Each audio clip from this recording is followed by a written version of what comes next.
evening, ladies and gentlemen. Can I just call you to order and thank everybody for coming this evening.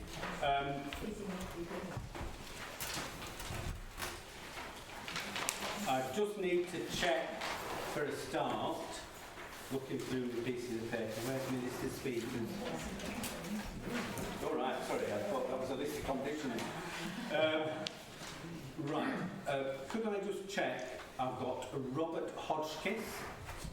Robert, you're speaking on the first plan application. Lucky for you. And then I've got Rebecca Dennis and Johnson Monk. There we go. You're second on. I've got Sam Pendred, who I've seen back there. Yep, thank you. And I've got Joe Hale, Debbie Richardson, thank you very much, and John McIver, who I've seen somewhere. There we go. And unlucky for you, you're the last one. It's just important to point out on that one that this area committee is only commenting on the application. We are not making a decision to determine it, and that will be going to the Development Management Committee, but probably not the next meeting, but we'll refer to that later. So the decision on that final application will be made at the Central Committee probably a month after this one. Okay, this is a meeting of Pendle Council. We operate to certain rules, and one of them is that speakers on the planning issues have to notify committee services by 12 noon on the day of the meeting. So the people that I've read out have done that, and they can speak. Otherwise, people aren't allowed to comment on the planning applications. Other items on the agenda further on, I've got some discretion as chair, so if people want to chip in on other things, if they raise their hand, I can bring them in as appropriate. We've got a couple of three procedural issues that we need to deal with, but before I ask people to get into that, can I do introductions around the room? I don't mean all you lot, I mean around here. So my name's David Whip, I'm a councillor for Evian Courts Ward, and I chair the area committee. If I go to my right... Joanne Eccles, a committee administrator at Pendle Council. Mick Strickland, councillor for Barnoldswick. Tom Waite, councillor for Barnoldswick. Amanda Inman for Evian Town Council. Sharon Ashley, Kelbrook and Suffolk Parish Council. David Hartley, Kelbrook, Eby, and Coates councillor. Susan Land, I'm Evian Courts councillor. Chris Church, councillor for Barnoldswick. Good evening, Neil Watson. I'm Assistant Director for Planning, Building Control and Regulatory Services. Good evening, I'm David Walker, Assistant Director for Operational Services and Area Committee Coordinator for West Craven. Thank you very much. Now, that should have acted as a bit of a sound check. Could I just check that people towards the back of the room, did you hear everybody? No. Well, some people are shaking their heads, some people are nodding. Mary? That lady. That lady? And the gentleman. Right. Right. I'll just ask people to project. The first item on the agenda is declarations of interest. Christine is a representative for Salterford Parish Council, and of course, having the least distance to travel was the last here. I have been to a meeting before this. Oh, well, there you go. Okay. So, declarations of interest, this is where any councillors who have a prejudicial pecuniary interest or a pecuniary prejudicial interest, whatever it is, they have to declare it. Are there any? No? Okay. Item 2 is public question time. This is an opportunity for anybody to raise issues that aren't otherwise on the agenda of things that affect West Craven. Are there any? Nope. Sorry, can I ask about potholes? Do you want to stand up, give your name and... Just unfitting. I know the potholes, some of them have been done, but some haven't. There's still quite a few to do in EV and stuff. I don't know how that's going to be taking place or when. It seems a bit late, and when they do them, it's half a job to me. They'll have to come back in 6 months' time and do them again. So I don't know who monitors that. It's a bad job, whatever they do. Some are good, but most of them are bad. Thank you very much. John, did you get the name? I don't think Roy Heaton. Thank you, Roy Heaton. Probably GDPR, we don't write it down now. That's okay. Unfortunately, none of us here are responsible for potholes unless they're on council land. So we've got some on Cemetery Road in Earby, which are our responsibility because it's our bit of road, if you get me drift. Yeah. The potholes are generally the responsibility of Lancashire County Council. I agree wholeheartedly. The standard of repairs are generally rubbish, and they end up doing them time and time again. And it's something that as a committee we've banged on about regularly and repetitively. There's a particularly tragic example on Waterloo Road at Kelbrook, where it was only fully resurfaced 12 years ago, and is due to be fully resurfaced again at the cost of £86,000 in August. And as a committee, we've made representations to say, well, it must have been shoddy workmanship or shoddy materials, and the county council just don't want to know. But how they can spend £86,000 redoing work that was only done a dozen years ago, and all the rest of the potholes are just bodged up. Yeah, we couldn't agree more. I'm not sure, just check with John, then I'll bring David in. I'm not sure if we've got any further reports back to have on those road maintenance issues. Okay, so we will ask for an update from the County Council, have it as a committee item agenda for a future meeting. David? To answer your question there, I spoke last week with the team that was filling a pothole in, and I stood there and I asked why you were doing such a bad job, having no pride in your work.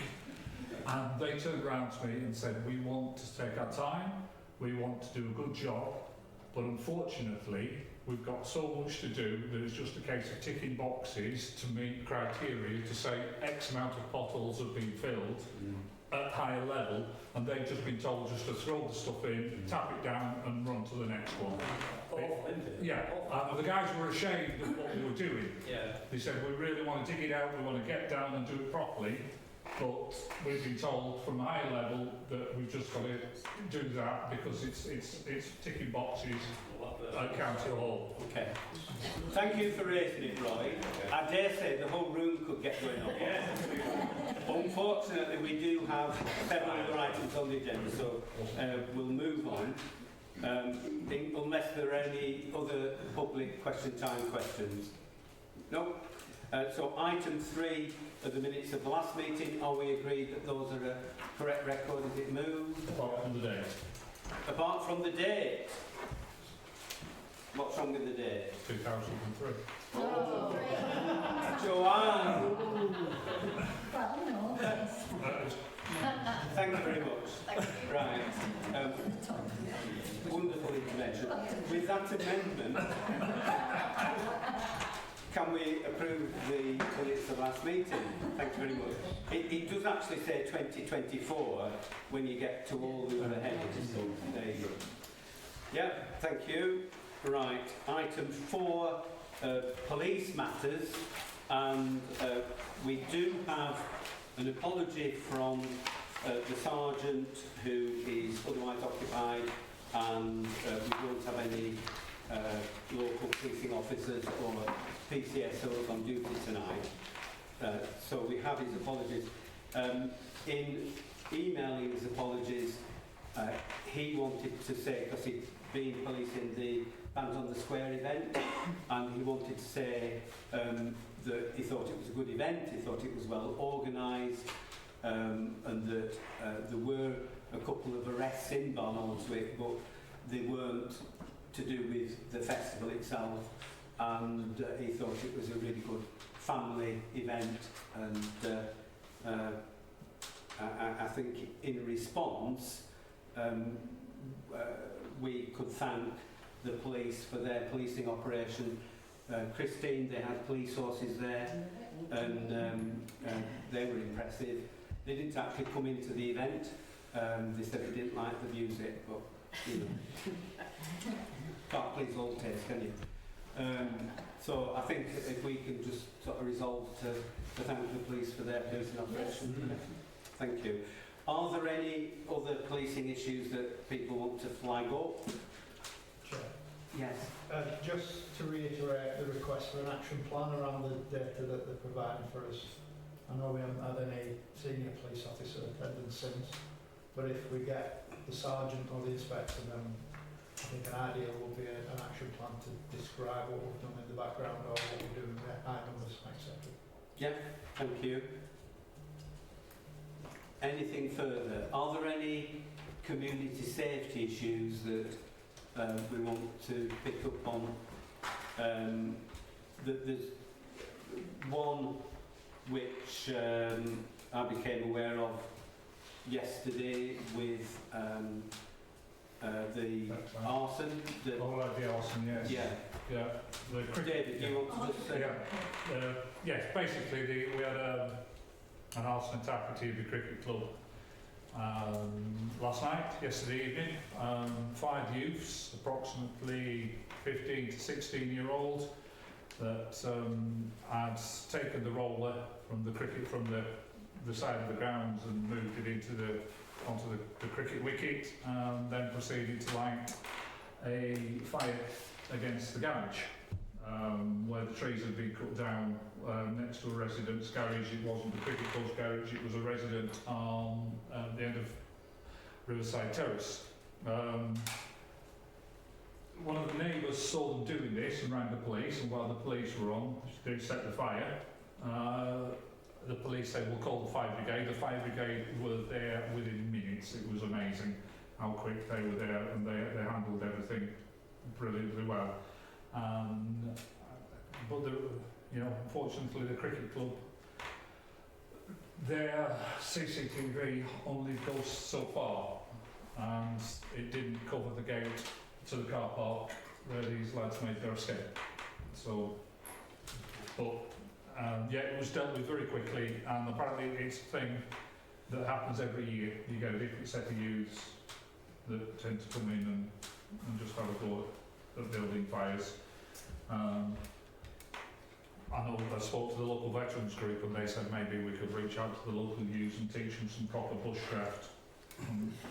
And so at least they know how to set a fire properly and usefully without... Okay, yeah. On that one, perhaps a little bit, I feel Mick Strickland coming in with some advice in terms of that. I've got you. I think there is a pattern of behaviour, because we've had other issues elsewhere in the patch where fires have been set, and I'm talking recently. So I know Mick will proffer some advice in a moment, but can I bring you in? Yeah, so I work for Land Fire and Rescue Service, Community Safety Advisor. This is one of my personal bugbears, and I am personally working on a strategy with the police. It's something that has happened for years, but it's completely unacceptable that it happens. It takes punts away from incidents and it puts lives at risk. Yeah, so we will not accept it. We recently put in place a new process. It's still in its infancy, where every one of these incidents that we attend is reported on a portal to the police. It's then brought up at community safety partnership meetings and it's reviewed. When the police do find the people, and it could only be a handful, there could be numerous incidents coming from a handful of people. They'll either go to youth justice, where they will come back to us for us to deliver our fires programme to them, which is an education programme. Yeah? We then store their details. If that person is then involved in fire setting again, it's criminality. So it then goes back to the police and it's dealt with through the courts. I just want to reassure people that it is being dealt with, it isn't overlooked. And the fire engine goes and the fire's out, it's only the start of what we do. Thank you very much. I think you've just gazumped Mick, because he's usually the person saying what you've just said, and grateful for your activities with that. And obviously, serendipity, you're here tonight. Yeah, Thank you. Yeah, just to re-echo it again, we need to record these incidents. If we don't report them, we can't act on them. And whilst Facebook might have 25 comments on this fire and naming names, etc., if nobody actually reports it, we can't action it. I said they can't action it. It's an hour to get rid of. But yeah, just keep reporting it and things will happen. And unfortunately, because it's a justice system, we can't name and shame what we've done and who we've done and who we've dealt with. So just keep reporting it, please, and hopefully we'll see the numbers and everything drop down. Okay, thank you very much. Can I ask further community safety issues? Yeah, and there's just quite a lot of interaction between Hughes and Barnoldswick and the buses. I mean, there's photos and reports of the kids sort of jumping on the back of the M5 and taking a trip to Erie, which is obviously quite scary, quite dangerous. I mean, I wonder, if we can have the police have an action plan on that. Obviously, the bus drivers, they're just trying to do the jobs, and unfortunately, I think they would be liable if one of them were to get hurt doing this. And I really don't want them to be in that position. They do serve the community, and I think it's something the police need to get a grip on and talk to the kids that are doing this. Yeah, thank you very much. So, I mean, I personally have witnessed you jumping onto the back of the bus and then, frightening. And there was a picture on one of our local Facebook groups which showed them, going around the corner on the back of the bus. Horrifying. Horrifying. Is it illegal? Where in the law is it illegal? Or would they... Are you teaching them No, I'm just asking the question. If we pull them up, well, the police pulls them up for this, where in the law is it that it's illegal to jump on the back of the bus? Well, they haven't got seatbelts. Yeah. I mean, I think the worry is, David, that they need to be pulled off the back of the buses rather than straight Totally agree. I totally straight agree off the with you. floor. Yeah. Well, they said they haven't paid the fare, have they? So they're travelling illegally. Right. Can we raise this with the police? I'm sure the Transdev are aware of the problem, and let's see what we can do. And can we just make a plea, if it is possible, to have a presence at our next meeting, which will be deferred because of the general election. So it's going to be at a later date, which may or may not make it easier for the police to be in attendance. Okay. Any further community safety issues? No. We're going to move on to the delight of the assembled planning application people. It says,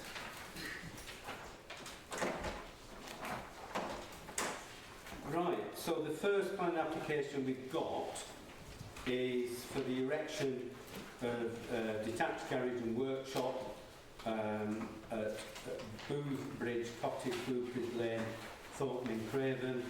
And I've got Robert Hodgkiss, agent, to speak on this one. You do have up to 5 minutes, you don't have to take it all. Would you like to come and sit here? I think you're on camera. If you sat there, I'm not quite sure. We generally try and live stream meetings, but because there's no signal of any worth in Salterford, it will be put up later on as a recording. Okay. Right, so Robert. Good evening. I'm Robert Hodgkiss, a building surveyor with the drawing board, who are the agents responsible for the submission of the recent planning applications at Booth Bridge Cottage, Thornton in Crven. The applicant and owner of the premises is Colin Mitchell. This application is a re-submission following the previous refusal of a similar scheme. The proposal is simply for a garage and workshop to serve a single semi-detached dwelling. The scale, materials and detailing have been used specifically to fit in with the character of the area. The applicant has amended the scheme to overcome the previous reason for refusal. Nonetheless, officers have recommended again the same reason for refusal as the previously submitted application. The only proposed reason for refusal is that the proposed garage would result in unacceptable harm to the character and visual amenity of the area. Essentially, that the design is not in keeping with the location. Officers and other technical consultees identify no other reason to object to the proposal. Highways and environmental impacts and the effect on neighbours are considered acceptable. It is simply whether the garage would be in keeping with the area that is at issue. While some local residents have objected to the impact of the proposal on their amenity, we agree with officers that the impact is acceptable. Requisite separation distances are all achieved. We also note positive comments on the scheme, including from the neighbours living on the property, which faces directly toward the proposed garage. The following changes have been made since the previous application to overcome issues which have been raised. The previous scheme was subject to the same objection, and in response to that, the current proposal has been reduced in height by ½ metre. Windows have been introduced to the side of the garage to break up the elevation, and changes to materials have been incorporated. Those windows, albeit with fixed obscure glazing, are not required to allow light or intended to give a view, but simply to stop the side wall being an unbroken expanse, which officers previously objected to. These windows could be conditioned to be false windows and still break up the elevation as intended. All publicly visible elevations are now proposed to be of natural stone to ensure the garage is in keeping with other local buildings. The reduction in the scale of the building ensures that it is subservient to Booth Bridge Cottage and other surrounding buildings as required by policy. The applicant would be happy to accept planning conditions requiring changes to building materials should this be considered necessary to ensure the building does no harm to the character of the area.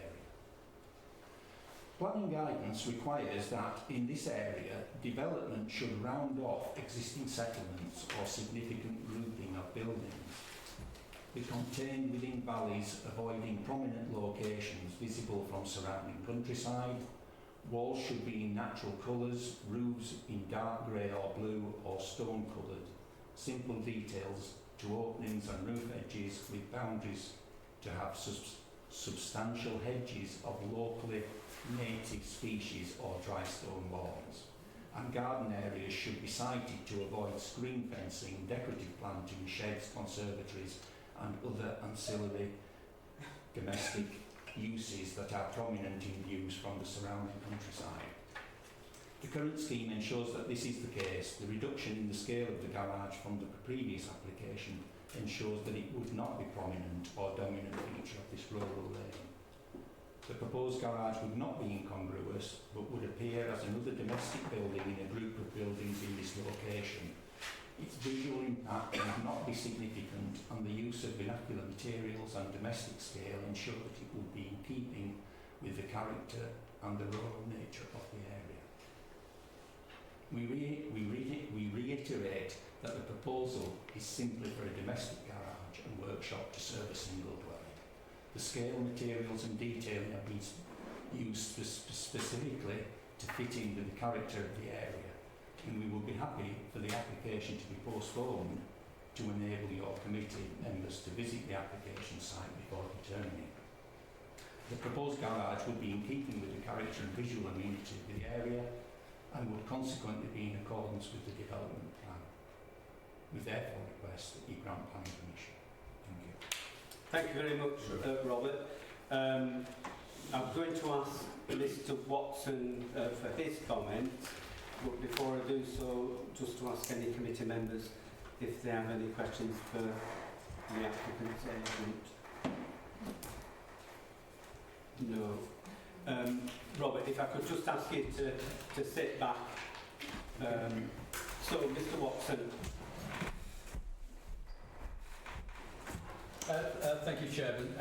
I entirely agree with Mr Hodges on one point. In our view, the issue is around design and the impact on the character of that part of the hamlet of a small settlement there. Chairman, in order to get the application, the development in, there's a change in land level.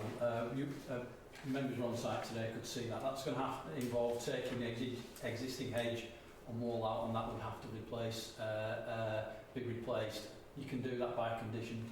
It's really whether that development impacts on the character of that area. It's clearly going to have an immediate impact because all that vegetation is going to go, so that will change that.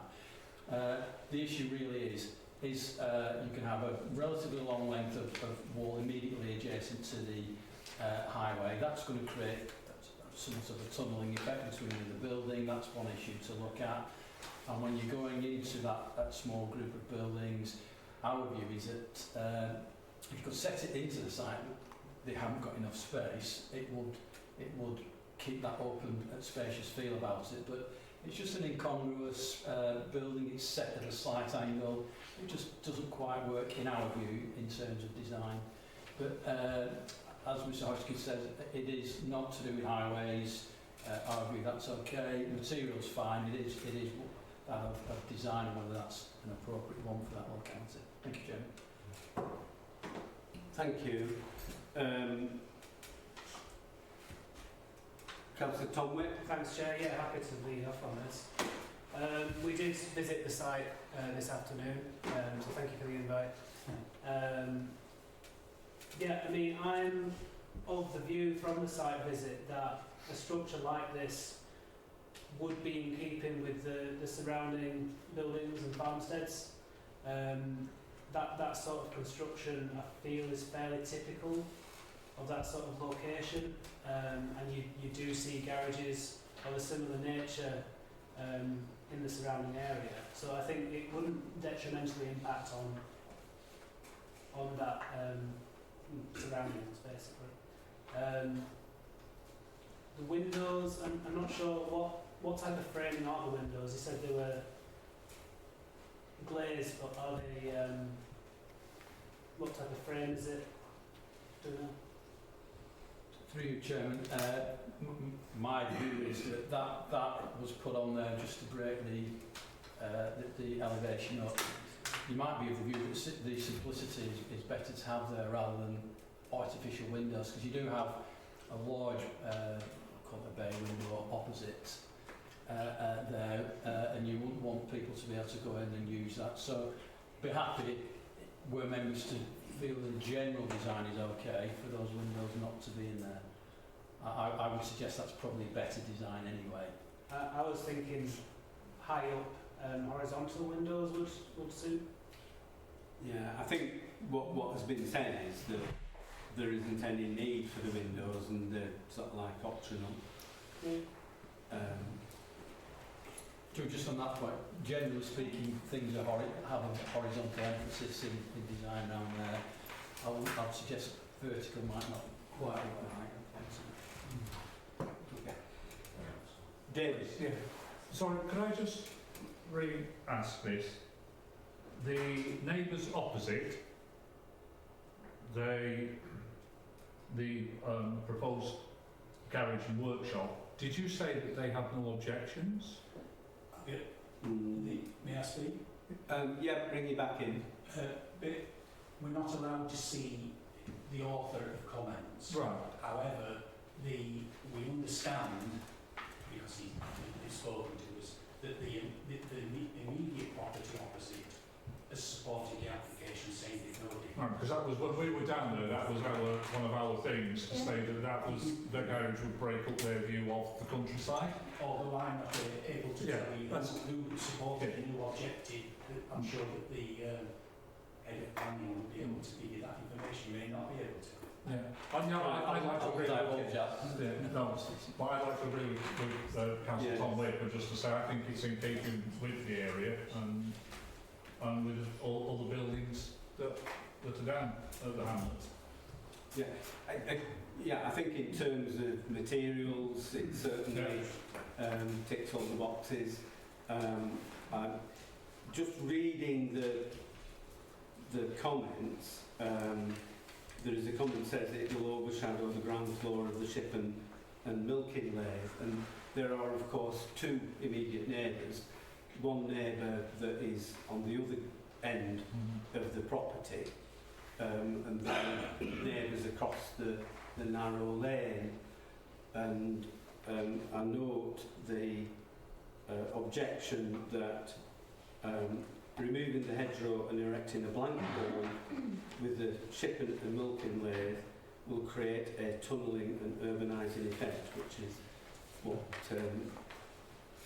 Mr Watson has just referred to. So I take the view that it will have a harmful impact on the visual amenity of the area, and irrespective of which neighbour is supportive and which neighbour is objecting. And the report tells us that there are 3 supports and 3 objections. I think we've got to take an objective view and look at the thing in the round. So my view is that we ought not to approve it. There hasn't been very much change from the previous application. More cosmetic, the windows are cosmetic, a bit lower down, but still narrow lane, effectively we're going to have a building here, we're going to have a building there, and you've just got the lane going through. So it's a lovely hamlet, tucked away in the valley there, probably rarely visited by anybody, and certainly it was the first time for some of the councillors this afternoon. My view is we shouldn't approve it, but I appreciate committee's got mixed opinions. So let's bring somebody else in. Chris. I'm sort of sitting on the fence about this. Well, that's great. That's 3 alternatives. The one thing that the plan does not show is that the height of the existing land is about 4 feet above the lane. So the elevation, the complete elevation that we are looking at is really only half, half the same height again that we have there. So we're not looking at a change of the entire height of the building. I'll bring this to Watson in a moment. Go on, finish your comment.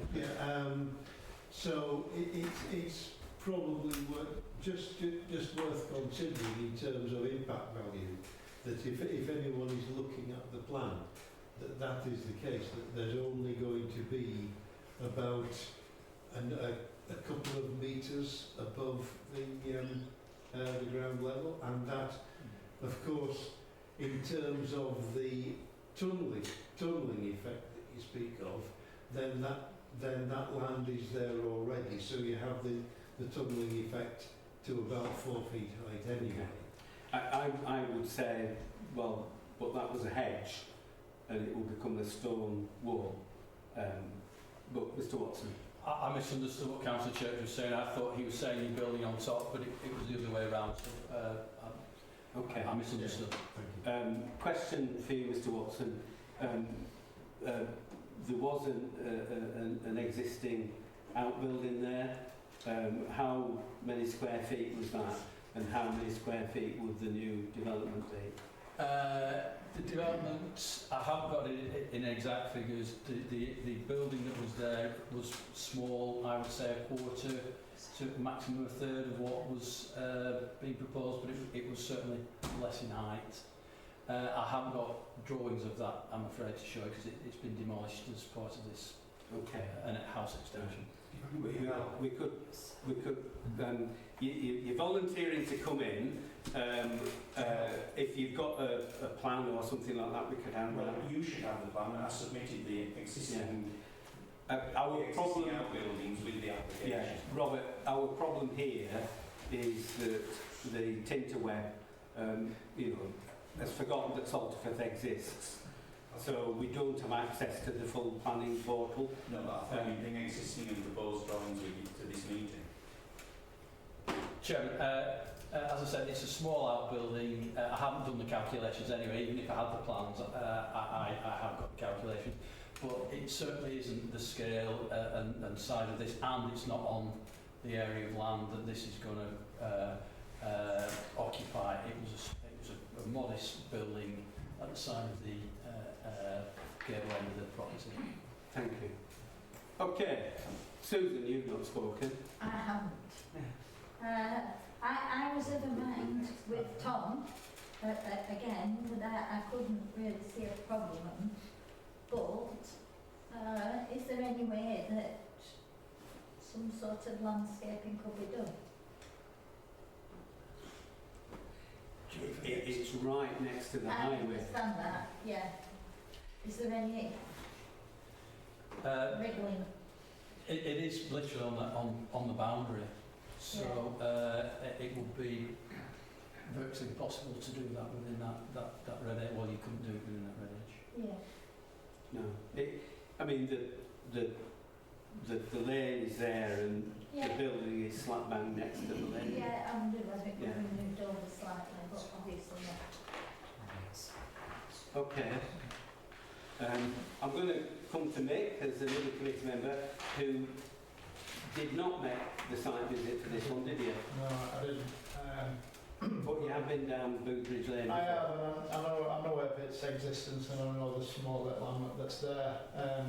For me, it's a case of what the committee feels in terms of its in keeping and its impacts. And the feel so far is that, with the exception of Mr. Church's sitting on the fence, is that it kind of would be in fitting, and it would fit in well, or well, not well, but it would fit in.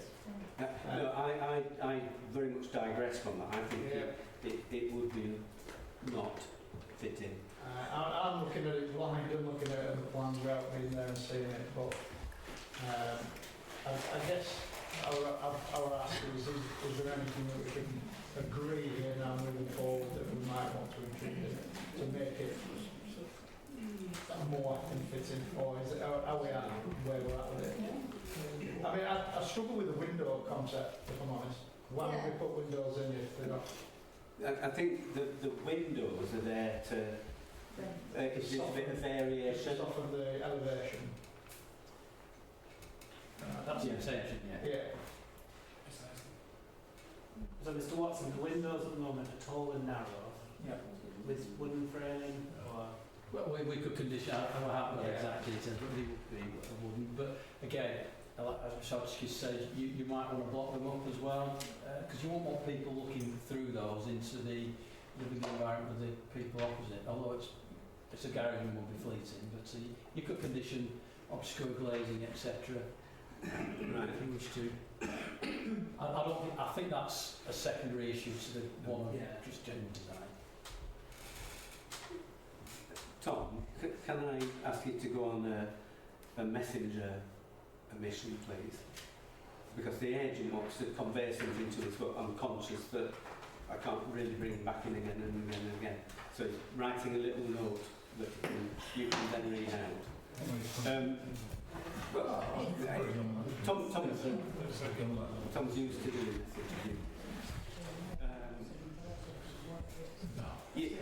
You guys that are waiting for your other planning applications with hundreds of houses, you can imagine we spend all this time in the garage. How long are we going to spend on the rest of them? And have you booked your beds for tonight?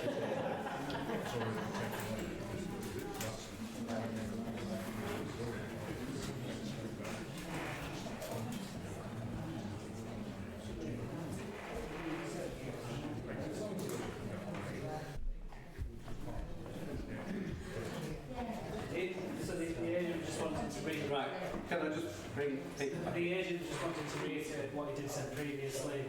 The applicants previously submitted without windows, and it was their suggestion to put windows in to try and digress from the officer's comments on the previous refusal. To break it up. For the elevation. Yeah. And personally, I think it would look better with a recess in the wall rather than flat. False windows. False windows, although I kind of feel like they're unpractical and stupid being false windows. If they're going to be there, they should allow to have light through them. So obscured glazing, I would say. Yeah, I mean, I'm happy to delegate grant consent with the exact specification of the windows to be agreed with planning. Would that be acceptable? You could do that, Jeremy, you could do that, or just a condition on there, which is a normal practice. So you grant consent if that's the will of committee, just a condition to say details of windows to be agreed. That would be what I would move. Okay. Mr. Watson, are there any other conditions, the regular ones that would need to be imposed? Chairman, you want material conditions, that's the main one there.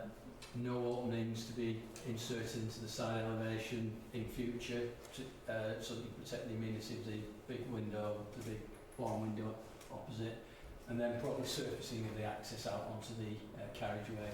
Those are the big Yeah, that's in the accessing part. Yeah, it's all in here. Yeah. Okay. Right. So Councillor Tom Whips moved approval subject to certain conditions. Is that seconded? Yeah. That's seconded. Yeah. Right. Well, I'm going to, unless there's any further debate, I'm going to take the vote. Those in favour, please show. 1, 2, 3, 4, 5. And those against, please show. 1.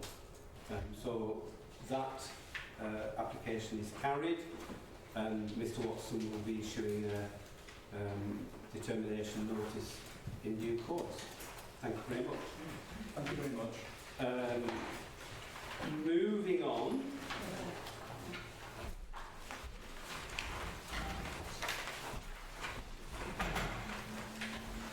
The next one is change of use from workshop to beauty salon at the workshop Cemetery Road, Earby.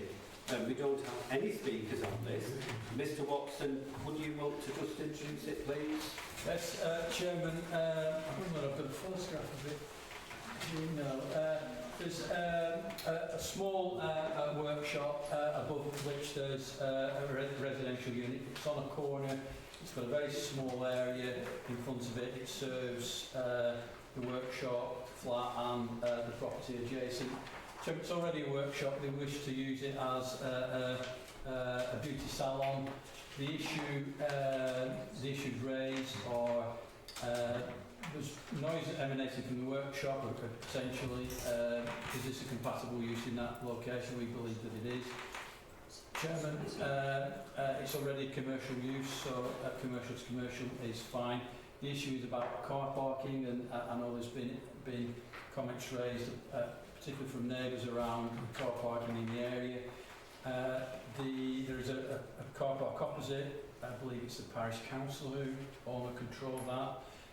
A survey has been undertaken by the agent, and there's on average of 4 spaces free at any one time.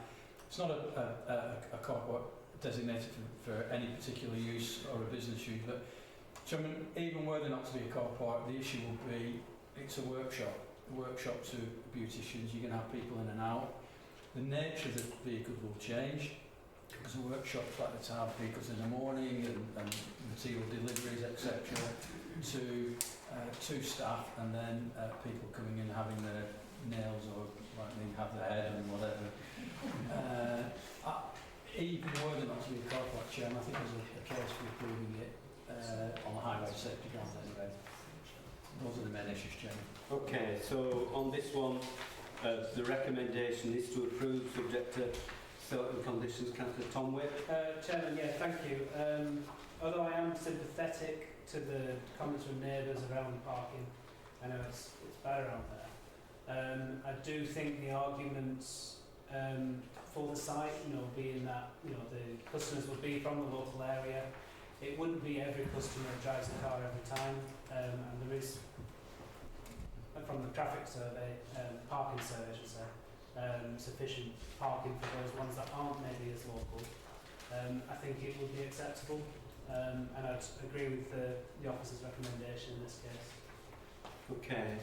I mean, certainly when I've visited that area, during the day I can always get into the car park, despite the fact that there are a considerable number of camper vans. It must be the camper van capital of the country then. 16? Yeah, there you go. Missing a trick, we should be charging. Well, it's up to the town council. Speaking of which, Amanda, has the town council any view? Well, these beauty salons, and they're straight onto the road, and there isn't any parking, and you don't get much try and park there. I think it would be a lot more people walking to here than the local people, so I can't see it being any busier than when it was a workshop, really. Okay. Okay, so was it moved? I can certainly move that. Are you seconded? Yes? Oh, yeah. You can't vote, we can move and second. Yeah. Yeah? So it's moved and seconded. Comments over here? No? Can we take a vote on that? Those in favour, please show. Thank you very much. And at this point I should explain that the parish and town council representatives can move and second things, but they can't vote. So if you see us taking votes, they're just not allowed to. I'm sure they'd love to. Right, so that one is approved, and we are now going on to, and I'm not going to read all this out because it's variation of conditions, and it goes on for like a full page, where it's the Brook Shed development. I've got 2 speakers who have registered to speak, and we have got some samples because this application was deferred at the last meeting in order to actually see samples of the proposed materials, and we wanted to try and iron out 1 or 2 other issues as well. So, is it Rebecca? It is, yeah. I'm not really speaking, we've really just come to show the samples. Okay, do you want to come forward and show your samples? Sorry, a bit like Better Wear Man. I don't know whether people remember Better Wear Man. Yeah. You got your little samples of polish. Yeah.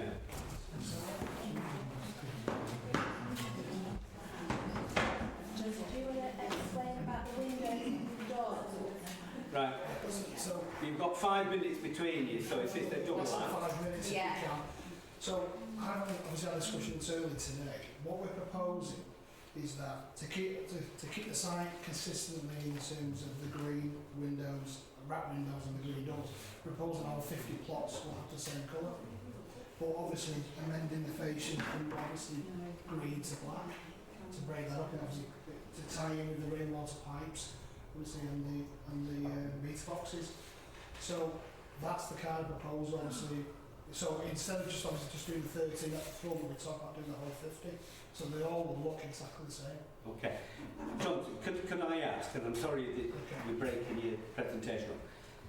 As I understand it, the frontage onto New Road, there were 13 that the material, the condition that we imposed was natural materials. The remainder of the site was due to be built out in brick. Correct. So was that buff brick, red brick? I think it was, from memory, it was a buff brick we put forward, Okay. on there. Because So I think there wasn't a sway between red or buff. I think the option was open to us really. Okay. In that fact. So the proposed change, and this is one of the substantive issues, it's the change of materials. So previously there were 13 on the New Road frontage which were required to be natural materials. The remainder of the site was brick, and the proposal now is to do them all in artificial stone and the slate-like concrete thing that you've got in front of you there. Have I got that correct? That's correct, yeah. Right, okay, thank you.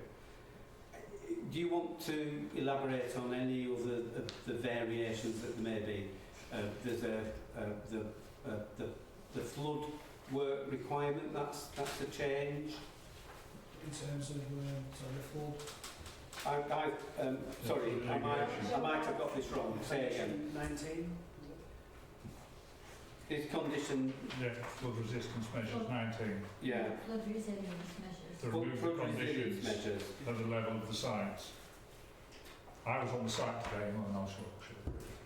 You weren't on the site today, you were looking at I it? was looking at the site today, and I it's still think underwater. previously when we came to committee last time, Yorkshire Water hadn't signed off or approved the condition discharge, or there was a holding objection, which I understand has been lifted now because they have seen and approved the details that we submitted for condition 19. Okay. When we bring Mr Watson in, we'll Yeah. ask him just to pick up on that. Okay. Is there anything further that you guys want to say? You had another picture, what was that? Yeah, I've just brought some visuals just to give you a kind of opportunity of flavour in terms of the effect we can have with artificial stone as opposed to natural obviously stone as well. And we use that quite often in Yorkshire. This is Yorkshire. Yeah. Sorry, you're digging your pit in. You are in Yorkshire. The site's in Yorkshire. And we are in Yorkshire now. I was referring to our police in the Yorkshire office. Obviously, these are the visuals from their site, so you can see there, obviously, the actual visual itself. So is that a real picture rather than a graphic image? Correct. Yeah. Okay. How does it age? What's the patina like in 15, 20 years? Well, if you look at the SR Heritage Addendum, they compared what we're proposing on this scheme with the natural, which is the property next to the bridge, and it's more or less kind of... It's kind of... Thanks, Neil. I think, well, there's not very much difference between the two. You can see it better on there, it's not very good, it's better on the screen. Oh, yeah. I think the question though was about how it lasts in the future as opposed to now, is that not right? Yeah. Well, I think it's more durable in terms of, obviously when it's a reconstructed product, so effectively it'll have obviously a design warranty life on there, so I can share that with you in terms of, that. But, a lot of these schemes are obviously built there, obviously to last really, so I like to think at age, obviously, as a natural stone would do, so. Yeah, I mean, in reality, what we find is that, we're talking 20 and 30 years, you find quite a lot of leaching out of, the materials, so you tend to get like streaky white things coming down. I appreciate, that's probably not within the parameters of our planning considerations, but in terms of longevity, what Councillor Whip is asking. But I'd like to think it's obviously, you know, listen, it's not going to, you know, the wrong me to turn around and tell the committee it's going to be exactly a stone, natural stone, because it's not. But it has obviously a purpose, and it, you know, with the results, you know, with workmanship, you can get that, obviously, that same effect, in my opinion. And durability will, you know, as I say, it'll weather in time, and you can keep the local accurate. Okay. Could I ask any further questions? Question. In terms of the colour scheme then, you were saying you wanted the same everywhere. So what we're proposing is we do the recon stone exactly the same with the concrete and stuff. Sorry, no, I meant the Oh yeah, yeah. So the windows and doors. So the windows on the front elevation only, and the front doors, we're proposing to do the exactly same throughout for the 50 plots. Right. Would residents, sorry, Tom. Is there an option to not have the same colour everywhere? I mean, I appreciate. Well, it's just uniformity everywhere. It just seems a bit too samey. At the moment, we're proposing green on the new road frontage and black elsewhere, but we just thought as an option, you know, for consistency. I've got to say, I prefer. I don't know if we can do this, but I prefer like a palette of similar shades rather than the same colour throughout the site. Is that? Well, we could look at a different heritage colour if that's different as opposed to black. But again, no, the black is it's a striking contrast. It's the opposite one, that one there. You know, it's quite specific. Black is with the recon stone. If it's obviously a light colour, a buff colour, does stand out and it's quite striking. I'm aware that your time is ticking. Yeah. I've got Councillor Land, Susan Land to come in, and then Mr Watson's wanting to come in as well. Would the residents not just be able to change the colours once they bought the house anyway, of the doors and well, if it's such like? conditional, it's been approved for condition, then probably not. You know, unless they put an application to do so. But Or if it was conditioned to do, like, as Tom said, a palette of colours so they could choose, so they're not all the same. I think let Neil come in. Okay.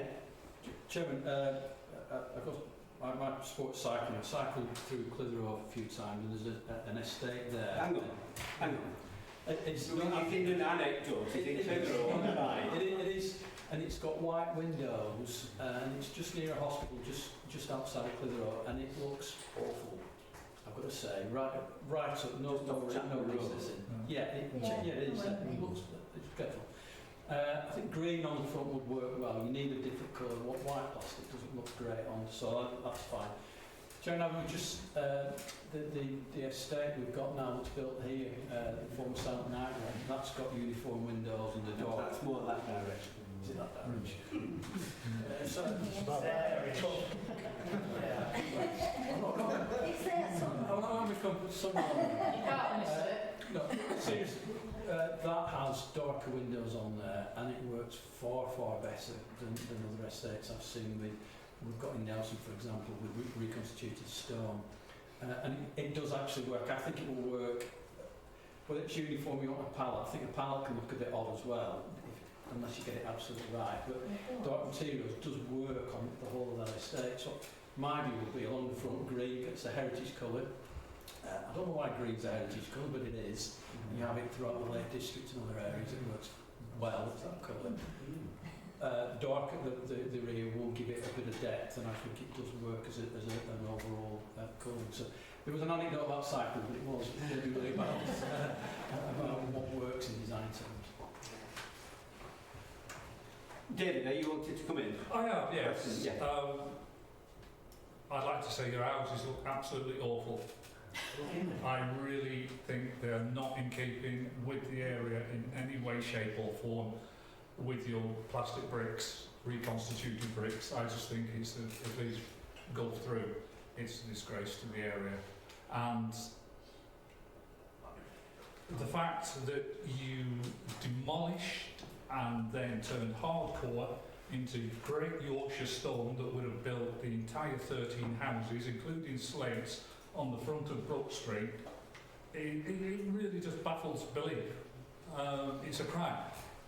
And all to build them then with plastic reconstituted bricks, it shouldn't be allowed. And you make all these promises, you're standing here making all these promises to us, and you just hand it over to your contractors. And when anything goes wrong, as it has done on the site as it is at the moment and as it has been, your excuse is, well, it's the contractor's fault and it's not ours. You're just wiping your hands of it and leaving it for the contractors. I hate it. I think it won't do it any good. I think they're not affordable housing for people looking for affordable housing. One-bedroom houses, you could have made 10 flats, David, out to the sheds. David, we've got what's in front Oh, of I know, us. I know. And I just know. I just think if he has to put up with that, no way. Oh, sorry. I'm not sure there was a question in there. No, there isn't. The question is why. Okay, I think that's for our deliberations rather than the developers putting forward the proposals. Any further questions? I don't think there are, so we'll just ask you to withdraw. Thank you. Has everybody seen the samples? Amanda? Yeah, very good.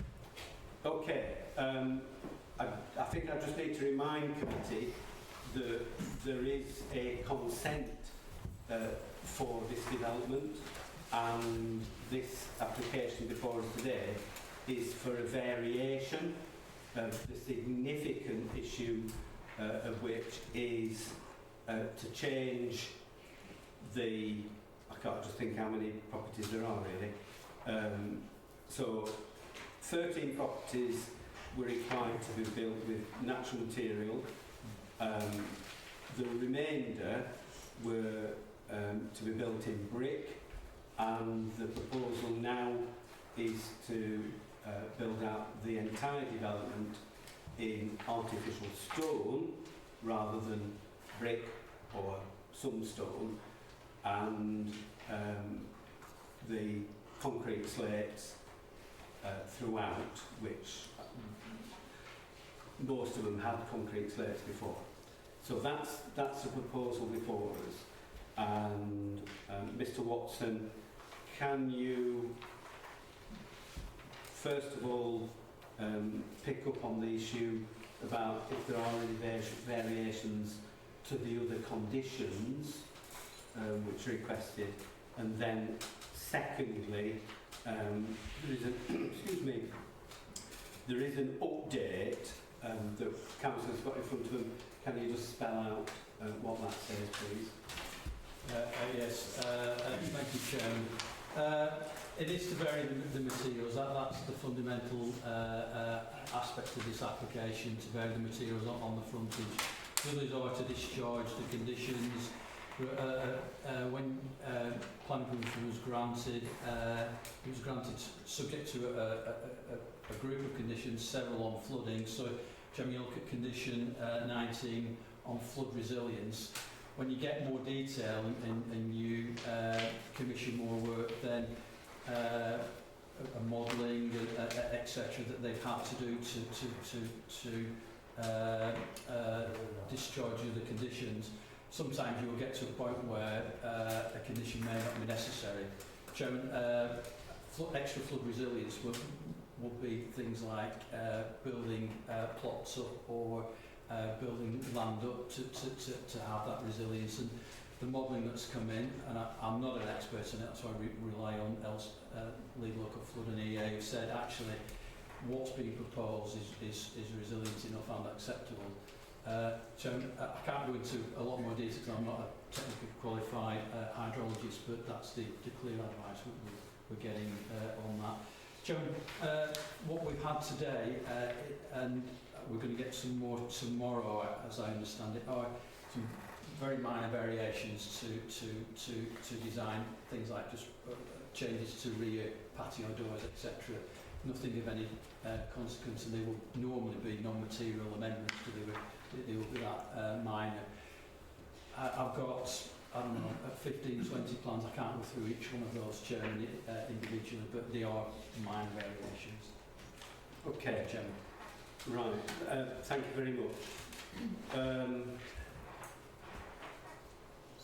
Committee members are clear about what we're determining. It's the variations we can't go back to the principle of development or rescind the. I know that council would dearly love to rescind the previous approval, but we are where we are, and I think part of the rationale for this being approved in the first place is that within Earby there is a very great desire, we're going to pick up on this later on, that development is on brownfield sites rather than on greenfield sites. So,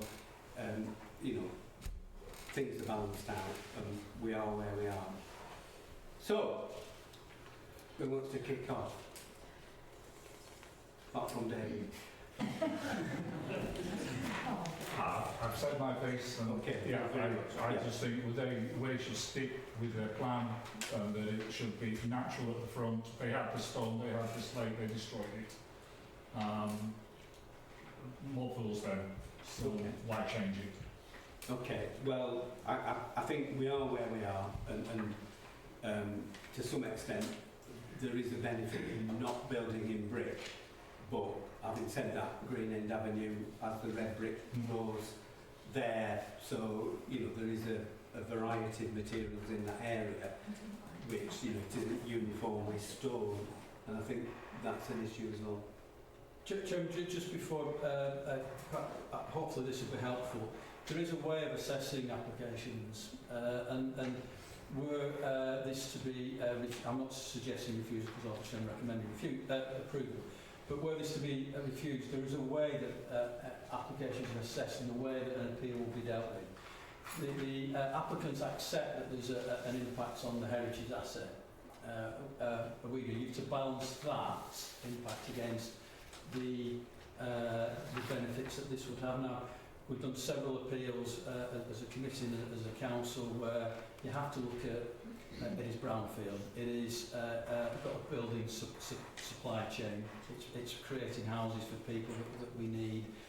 Those are the benefits which, if you believe there's a heritage impact, because you've accepted, as a committee and as a council, we've accepted that the development's okay and the design's okay, and you're talking about the materials now on this, you have to balance that.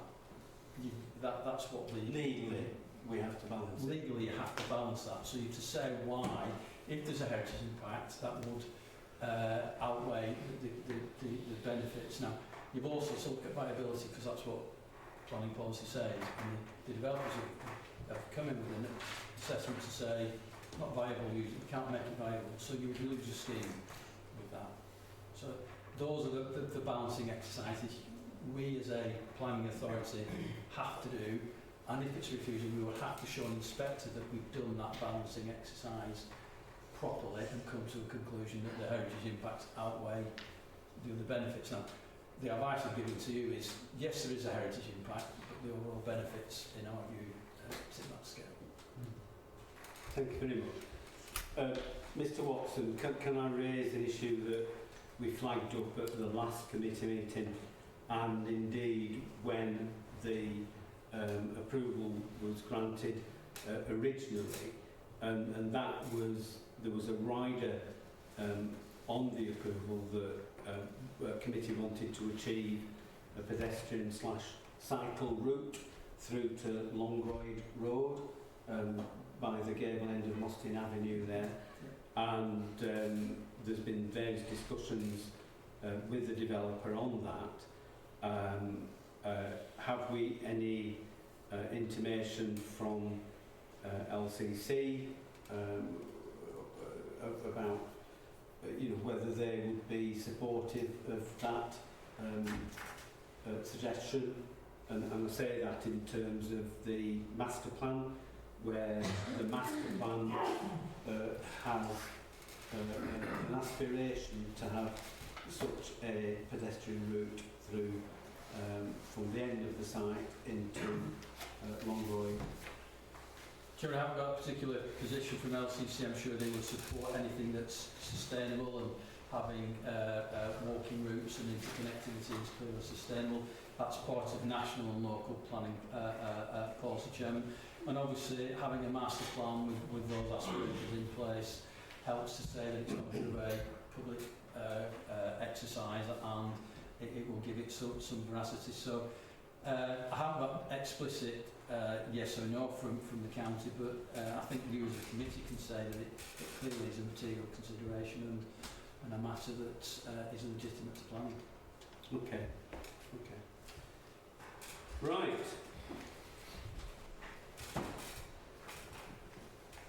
Don't all jump at once. We've got all night. There's only 50 people here waiting for the other applications. Councillor Tomway. Chairman, I think although the material choice is subpar to expectations, I think we do have to balance it against the overall outcome of the site.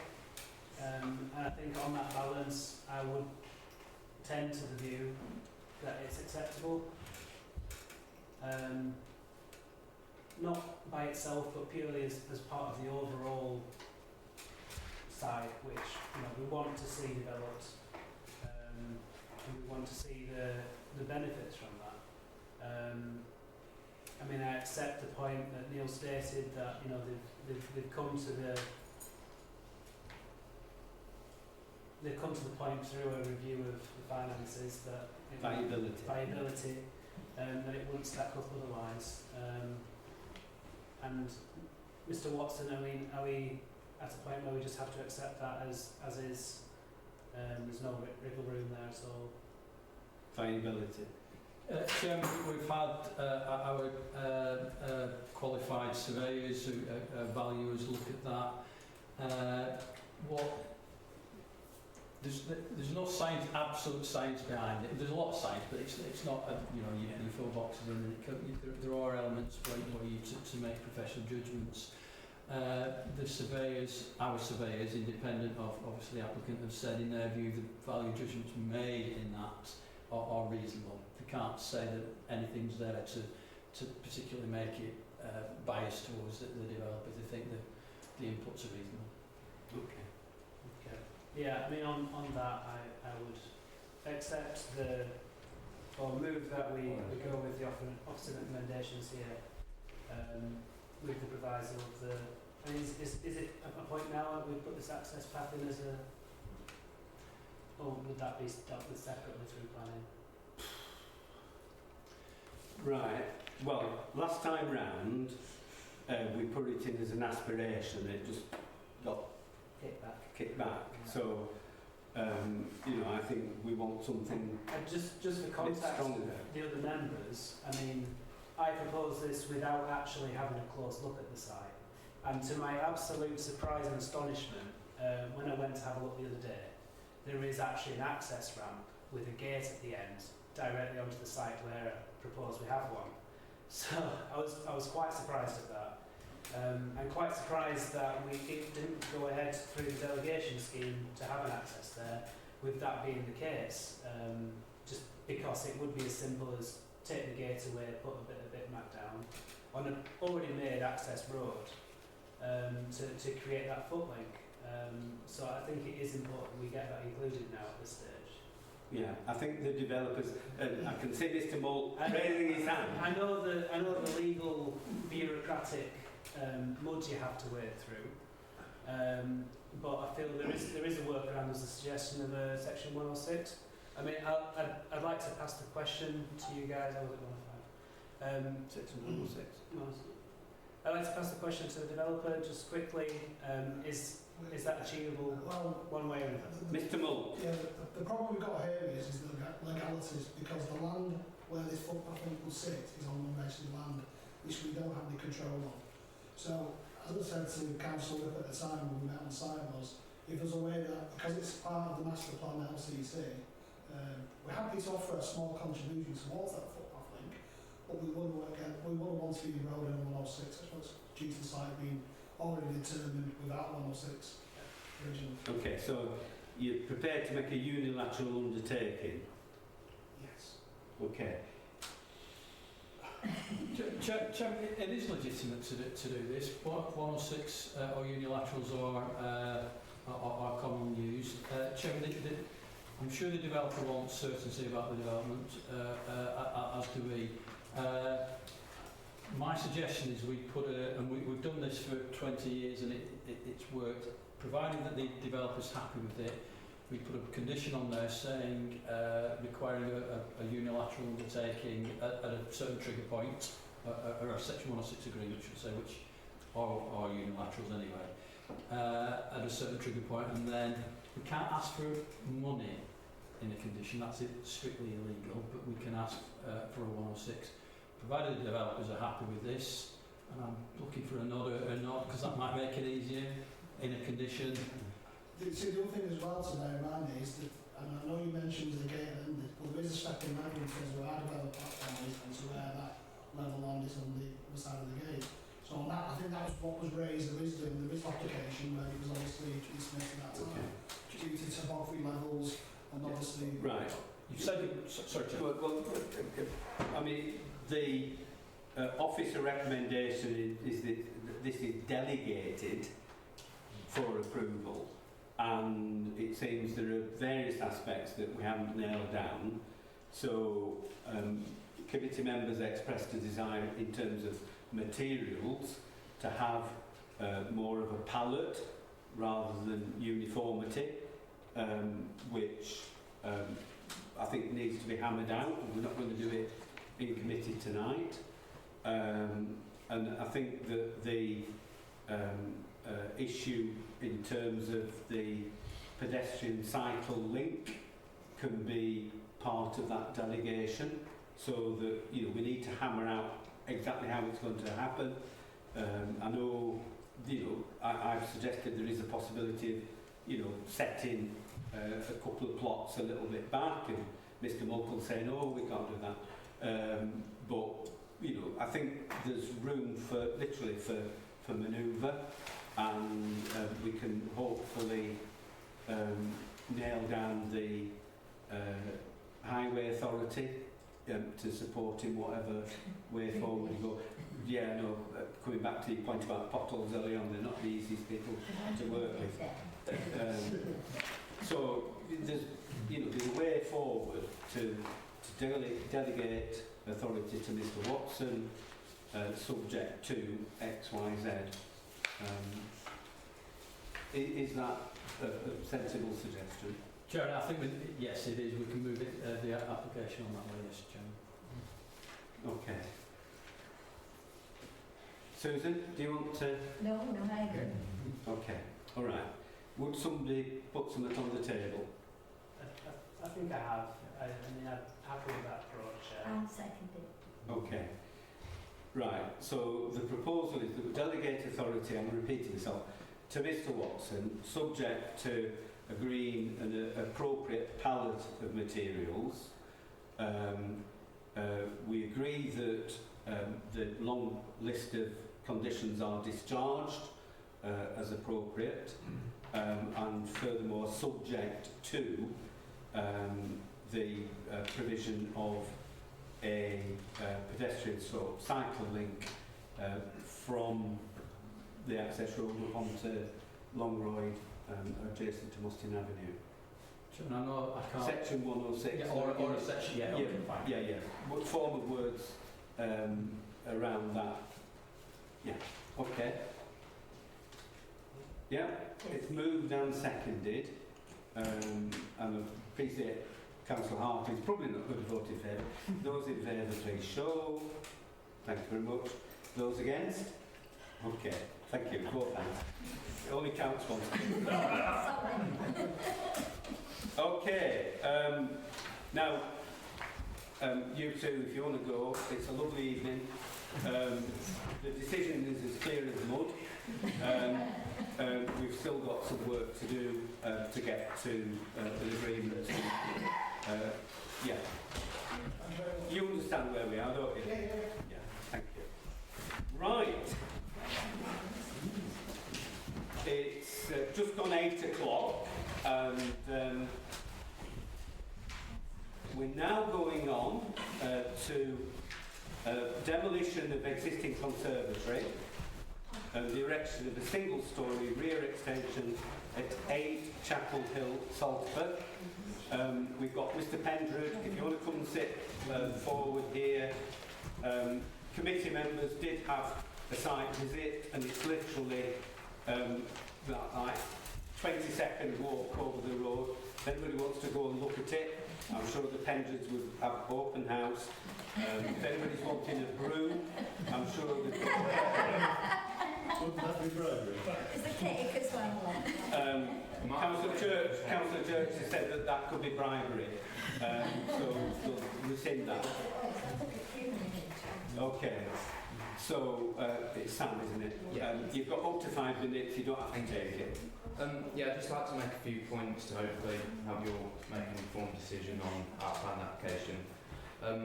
So the reason we came to put in for the plan application was we've lived in our home now for 5 years. We absolutely love it. There's just a few things that could be improved in our home. One of them would be just creating more of a modern standard of living in our home, and what's already there, there's obviously the existing conservatory that we're trying to ask to remove that and replace it. By doing that, obviously because the conservatory is not a very usable space at the minute, it's a conservatory, and I think everyone knows how unuseful they can be in the winter and the summer and all the complications with that. So we would like to remove that, replace it with a proper stone built extension in keeping with the area, because it'll also improve the appearance of our property. One of the things, we love our house, but one of the things we really don't like, so when you stand from the back, it's not the most attractive with the PVC conservatory and the existing extension that's already there. So we're hoping to take away from that and make it much more fitting with the area, considering everything else around it is all random stone built, so we want to fit in with that. And we put in for the planning permission because we did start thinking, well, if we would like the utility and downstairs toilet, this would allow us to add to our home. We thought, well, we're going to have to move to do that, and then that's just adding more strain to the housing problem, and thinking, well, we can improve the quality of the housing around here for ourselves, for our neighbours and anyone else who will live in the home in the future. So the current conservatory is getting quite old now. I think it's around 25 years, 30 years old from what I remember when we bought the house. So it's pretty much due for a replacement anyway. It's currently increasing the footprint of our home, but it's not adding any usable space to our home. It's just the dog occasionally likes to sleep in there, but even for the dog it can be too hot or too cold in the winter. And a lot of the comments we've had is, I can't believe that was ever allowed to be there in the first place, considering all of the old stone properties around us, and it is very unattractive.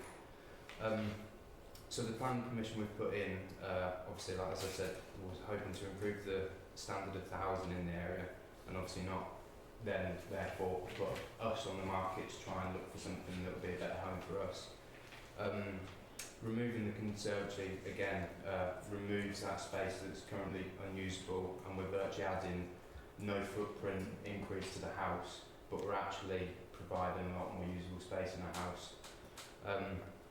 The materials that we've proposed to build it in would be a stone and pitch roof, random stone walling, and an oak framed glazing within it. So we've tried to be like extremely sympathetic with all of the other properties around us, and it will also improve the thermal efficiency of our house. Obviously, building it with the correct insulation into the building regs will help reduce our carbon footprint on that.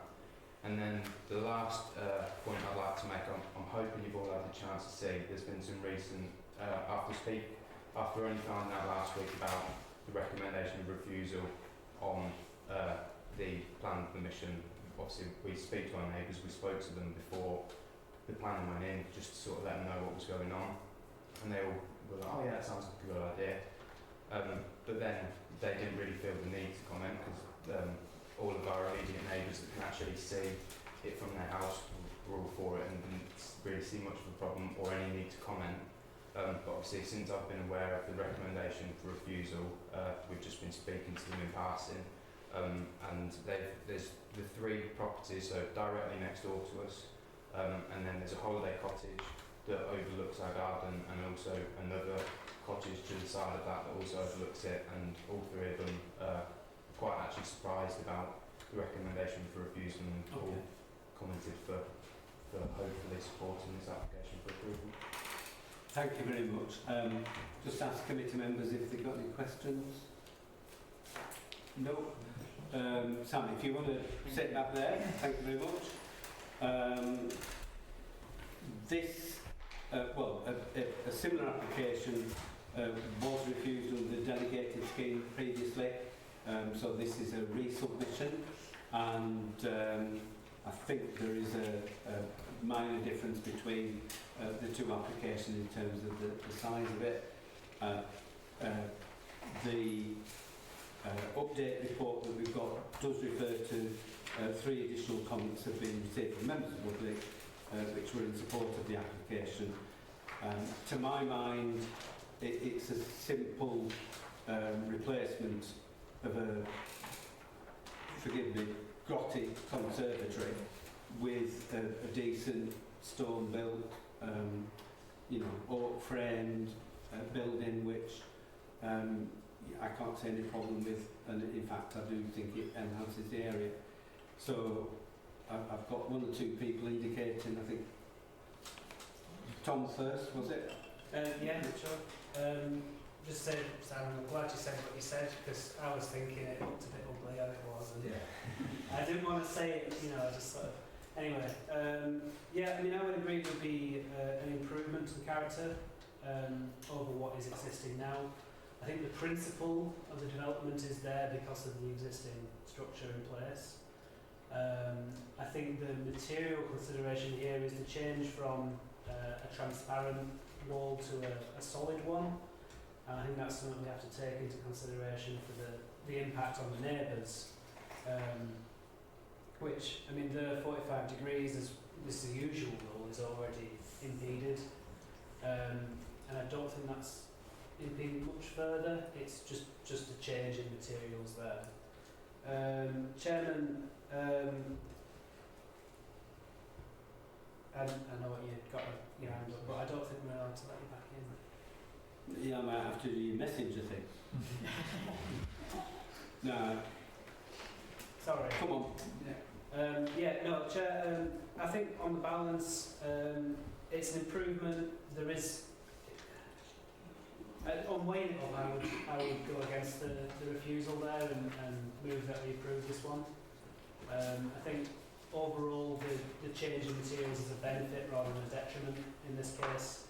I think the feel of the built environment in that space is already quite cluttered, and I think an increase in that sort of thing wouldn't detract from the area. Okay.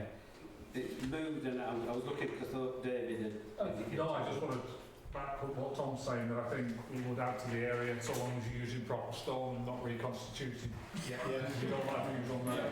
If there was any chance for it, we've got a job lot anyway. Nick?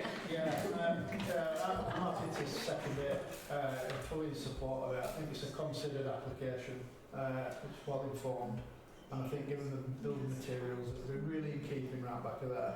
We've all been round that look tonight, and I think it'll look a lot nicer than a white UPVC conservatory, so I second that.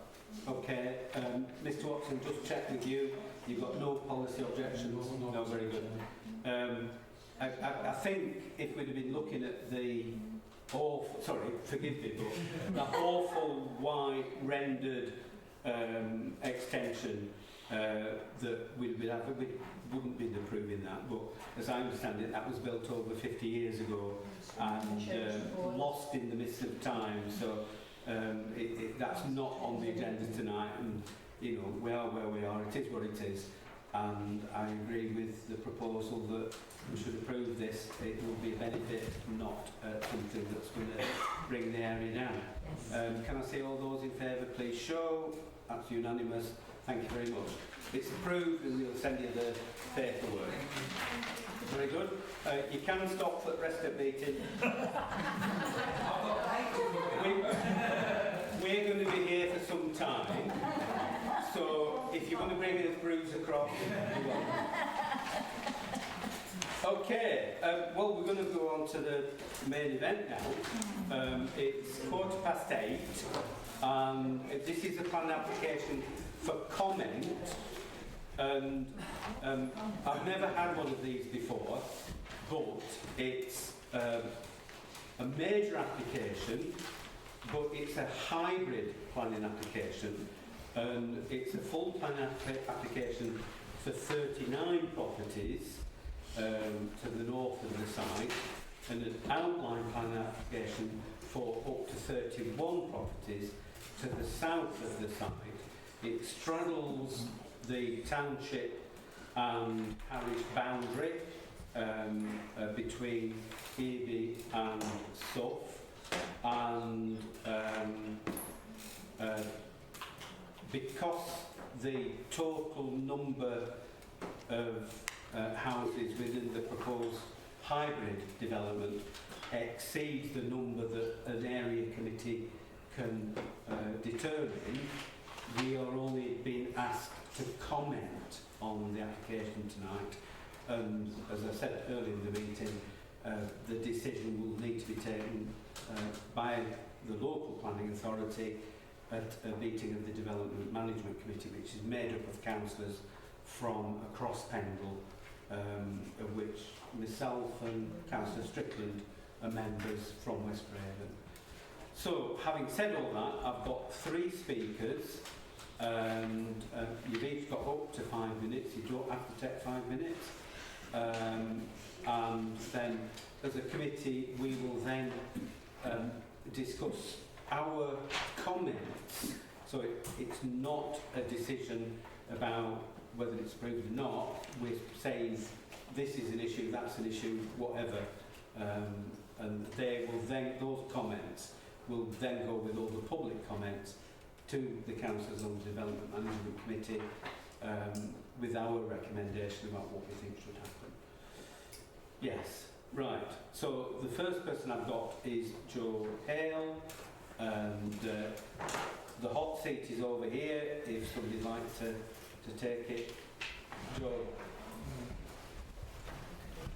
Thank you. Thank you.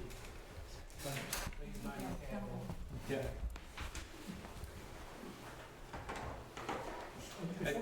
Just before you start, councillors did site visit this afternoon, and we looked at the site, and you know, we've seen it fresh today. Okay. Joe. Yeah, Dave, before I actually start, can I just draw your attention to the drawing, because I will be referring to the top, what is actually the northern boundary, where Brookfield Way is, where those little houses are dotted along. Yeah. Because it's very relevant in the plan submitted. I don't know if Mr Watson's got the actual layout plan. Well, he'll cycle through them. Well, the plan submitted is some of the houses are right up to the house boundaries of those houses on Brookfield Way. So I just made that point, but I'll come back to it. Okay, my name's Joe Hale. I actually live on that road, and I've been there for over 40 years, so I know it quite well. And I oppose this proposal on the grounds of for several reasons. This land is classed as open countryside and should remain so to continue to benefit the local community. The loss of the natural break between Eby and Suff and the benefits that brings would be unacceptable. I understand these development proposals do not comply with the adopted local plan policy law on development in the open countryside. Building in this location would result in the coalescence between the existing settlements of Eby and Suff, which is something to be avoided. The high density housing that's proposed is at odds with the lovely surrounding countryside. It would affect the appearance of the surrounding area and have a negative impact on the immediate environment for future generations. The overall impression of the site plan is that as many houses as possible have been crammed into the viable area. It feels overcrowded, and it would certainly do so if it was ever built. As currently planned, these proposals are not in keeping with local character and countryside. If it were to be developed, fewer houses with better spacing, layout and open spaces would better suit the immediate environment. These proposals do not protect the amenity of neighbouring properties. The application has not addressed the negative impact on the existing houses, Brookfield Way in particular. The proposed plan has placed houses as close as 1.5 to 2.5 metres from the existing property boundaries.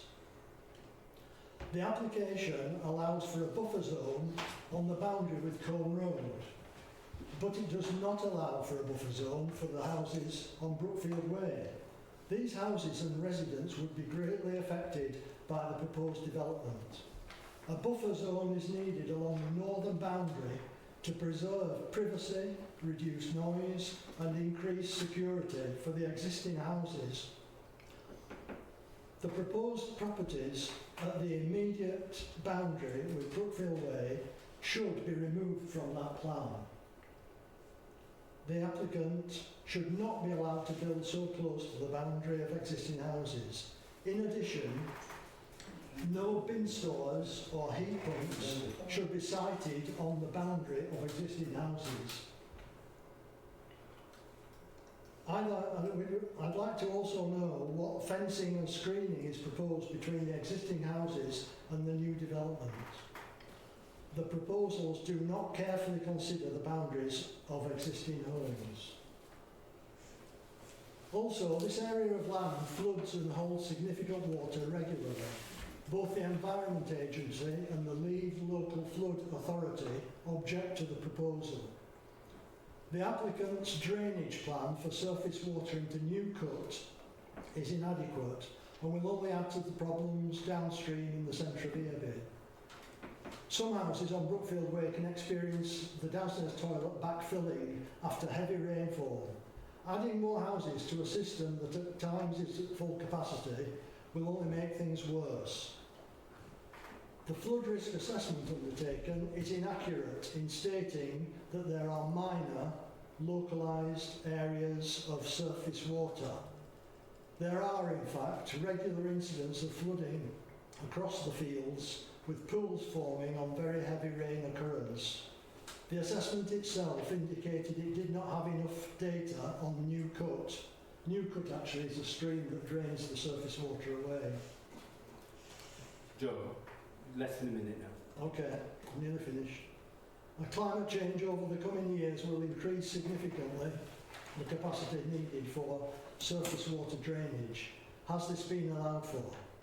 These new homes are simply not needed to meet the demand in the borough, as other more appropriate houses are already being built. Finally, what will the ground floor level of these houses be relative to the current field level? As the foul and surface water from these houses is proposed to drain into the sewer on Cone Road and Newcut, there would have to be adequate fall on the drains to do so. Therefore, should these houses need to be raised up to achieve this, what would that distance need to be relative to the field level at present and the adjacent houses at present? Thank you. Have these levels been investigated or established? Thank you. Thank you very much. Okay, Debbie.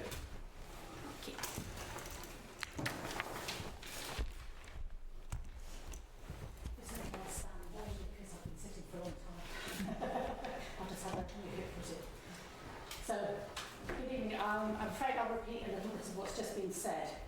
My name's Debbie Richardson. I live in Kelbrook, and I'm here talking on behalf of some of the residents of Kelbrook and Suff who have a number of objections that have been submitted for these houses in this area between Earby and Suff. The first objection is that Earby and Suff don't need any more housing, since there are already significant housing developments of more than 100 houses underway in Earby already. The infrastructure and facilities of Earby will struggle to cope with the additional housing underway, particularly in schools and medical services, let alone another 70 houses. It's already almost impossible to get an appointment at the GP surgery. The second objection is that this is a ribbon development and would create a contiguous residential area joining Suff to Earby. and this is in contravention of the neighbourhood plan for Kelbrook and Sough. In further contravention, the housing would be outside the settlement boundary for Sough and is a greenfield site and therefore shouldn't be considered for development at all. It would be having an unacceptable negative effect on the requirement to conserve and enhance the landscape character as outlined in the neighbourhood plan. The mitigations for maintaining the ecosystem and diversity that have been put forward by the applicant are unlikely to work since there are 70 closely built houses with tiny gardens and there will be lots of traffic. The site is in a flood zone and the SUD proposal indicates that the runoff water will run into New Cut. Since this is already in danger of flooding and the EAB have spent an awful lot of money in flood mitigation, the additional runoff is likely to cause major issues downstream, as indicated by the Flood Authority and the Environment Agency. It's notable that both these organisations recommend refusal, and the delivery of a further report by the developers a couple of days ago doesn't really alleviate the situation. There's already flooding of this area near New Cut and in local gardens most winters, and they've already identified an area where they can't build because of flooding. It's likely that we'll get more winters like the one we've just suffered, where we've had rain since last July. And remember that fields around here have been muddy for months and months. It hasn't really stopped raining. From these plans, there is insufficient off-street parking, both for visitors and resident vehicles. Where are people supposed to park their cars when they visit? And make sure they keep clear of vehicles such as the dust carts, which can't even get to every property. If they had to park on the A56, this would also have a significant impact on traffic flow, to say nothing of the additional traffic on the A56, which is already a busy road and main trunk road between the areas west of Colne and North Yorkshire. The proposed bypass won't be built in the foreseeable future, so there's no alternative route for the 140 cars that come out of that site every day. As both the EAB Town Council and Kelbrook and Sough Parish Council have written, we believe this application should be refused. Thank you. Thank you. Well done. And you managed that in between 2 and 3 minutes. Full marks for efficiency. Right, John. John's got a small file. Right. So thanks for speaking. I want to speak on behalf of the residents Parkside. Okay. I've already submitted my objections and they are multifaceted, but really tonight I want to concentrate on just a couple of elements. First of all, I'd like to bring your attention to the drainage strategy report which the developers have submitted. First of all, one of the points is no historical flood events have been recorded to have impacted the site or adjacent land. The site is at very low to low risk of surface water flooding. The site is not impacted by surface water flooding for 30 to 100 year return periods. There is negligible risk of groundwater flooding on the site. So tell those right? Yeah. And John, you put these on the planning portal? I have, yeah. One of which clearly displays New Cut emptying into that field. Yeah. Now, it's also notable that the Environment Agency have objected, and to overturn their objection, the developers would need to demonstrate that New Cut does not empty into that field. It's there, I've got photos of it. Okay. Furthermore, it says, any overland flow from fluvial sources will be directed to New Cut for the site to drain following exceedance events. Now surely, having spent millions of pounds trying to fight that sort of thing, it goes against what we should be doing. Millions of pounds of taxpayers' money has been spent trying to fight this, and somebody just wants to come along and dump water in it. The next point I want to raise is that we're not just talking about a couple of fields. Flora and fauna, there's 19 different species in them fields. Birds, 10 different species. including grey herons. Bats, there are 6 different types of bats. There are nocturnal bats, which are in decline, and in decline because of a reduction in mature trees. One can only guess why we've got a reduction in mature trees. The number of bat registrations for all species over a 40-night period, yeah, 19,355 registrations of bats over 40 nights. We're not talking about somebody who's just seen a couple of bats. It's significant. There's otters, there's hedgehogs, there's roe deer, all living in their fields. We're talking about significant wildlife impact if there's any development. I've just got to say that site, my closing argument is that site is not suitable for development. It's multifaceted. The reports that the developers submitted can be ripped apart, and I'd urge any council that reads those reports, treat them with trepidation, because I've only surface read them. And at best, I would say, trying to remain professional, they are misleading.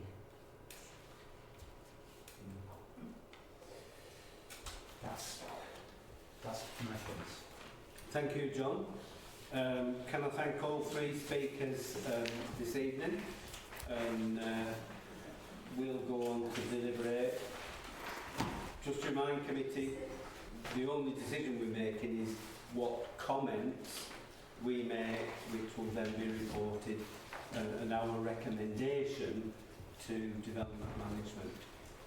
Okay. So there's some of us who'll say things tonight, and when we get to development management, we'll have to say that we have commented on this in the past, but we come with a clear mind to look at it afresh and listen to all the arguments that people will have. John, if you want to take your seat back there. Okay, I missed one of the bullet points, which I'm going to ask Joanne. It was the one, so I'm going to put my when John was speaking there was 19 species of flora and fauna. What was the one after that one? 10 species of birds. Thank you. Yeah. Right, don't get arguing how many birds there are. Okay. I agree with everything that everybody said. And I think to a large extent we can put it into more sort of planning lingo. I think what a lot has been said by the 3 speakers forms the basis of what our recommendation would be to Development Management Committee. Yeah. And I know we're going to go back through it, but can I bring councillors in now in order to say the piece, please? Chris? Chairman, first, I support what you say, that I can't find fault with a single word that any of the residents have said. I cannot see any reason why anyone would approve any aspect of this. The whole idea is just horrible. It's from the wildlife perspective, from the view, from the risk of flooding, which, I mean, it looked, I know we've had this serious rain, there's sedge growing there and all sorts, it's clearly a swamp. Whatever anybody says, it's a swamp in the dry weather and flooded in the wet. That's just it. I cannot see a single word in its favour. Thank you. Councillor Land? Yeah, I also agree with everything that's been said. My particular concerns with the wildlife there, and also with the amenity, the number of people that walk along that path at the back of that field. It would just destroy that amenity for local people. Because since I've seen that picture, I haven't realised how far back the development went, right up to the back. And I just could not believe it when I saw that it had been submitted in the first place. Thank you.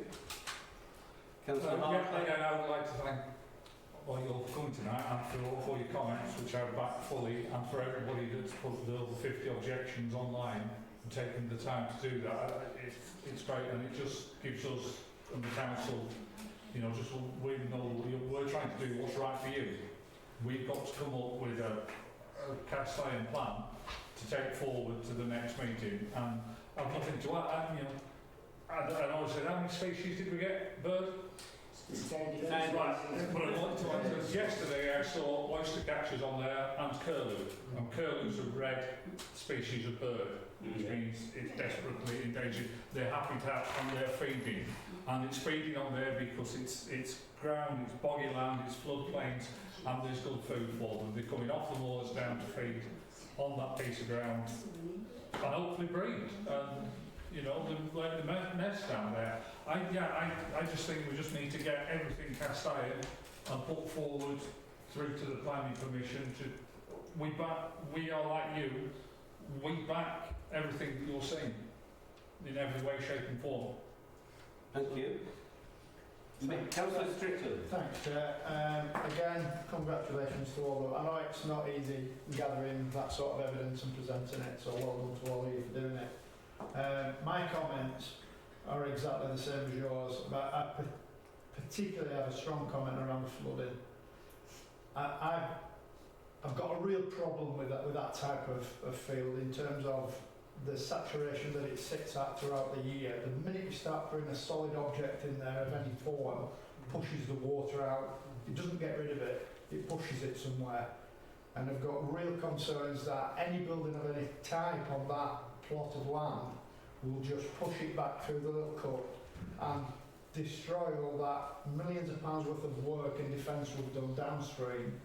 We'll just start adding to it. Hundreds and thousands and millions of litres of water will be pushed that way, and we just can't let that happen. It would just be pointless spending all that money. You've said it all between all three of you, and you really have, and from my perspective, my comments is that we'll push and fully support this wherever we can. Councillor Tom Whitt. Thanks, Chair. Yeah, I'm not going to rehash, just in support of the reasons so far. Okay. Amanda? Excellent. Is there any positives to it at all? I don't think you could come up with any positive that build on there. And that image where the north corner, and that's classed, I saw that the other day, and it's classed as flood level 3. Yes. Yeah. And I've got pictures, the pictures you've got of the water in there. I found some from a few years back, and we've done it a few times. And it's all that wall at the bottom. You see it fine on the lake. Years worth of them on the phone. Every year I take video. Yeah. And you just think, it's not a one-off. Thank you. Let's not get into a dialogue. Oi polloi aren't allowed to come back in.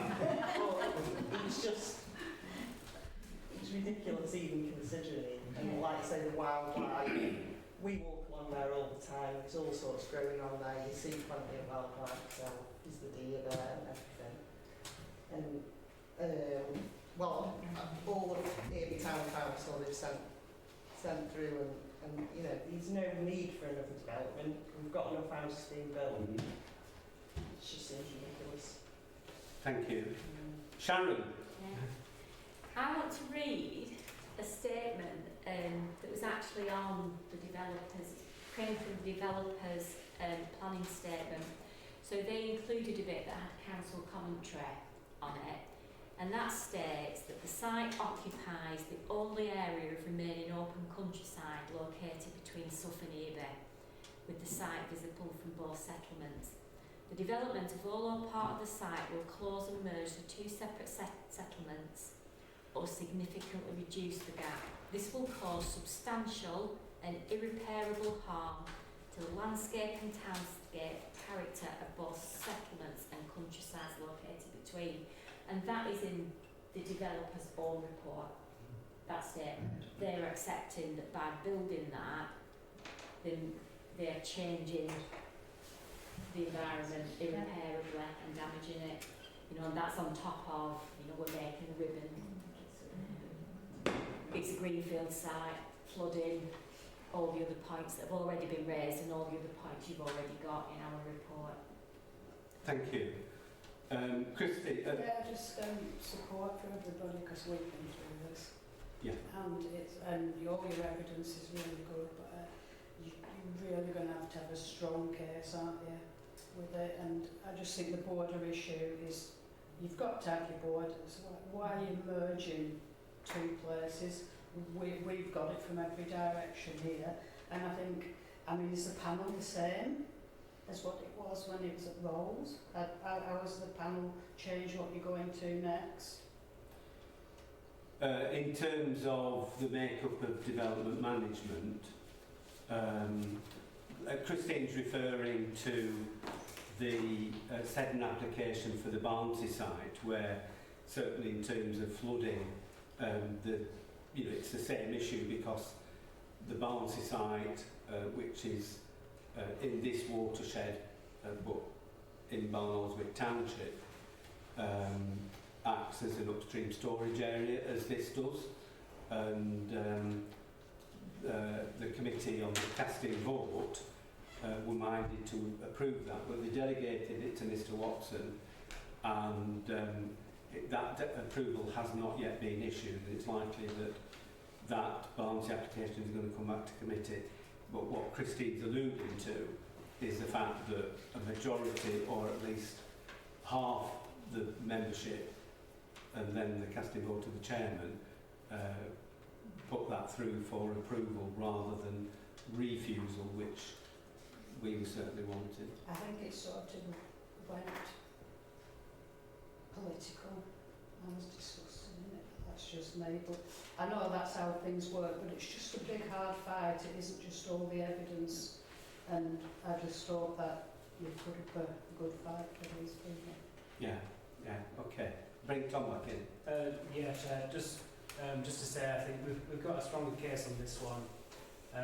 Well, I think we had a strong case with both, but on this one especially, the EA is actually realising the reality of the situation and is putting the comments in. So I think there's a good strong grounds in this case. In fact, and these people need to come to that meeting. Oh yeah, absolutely. Yeah. Now,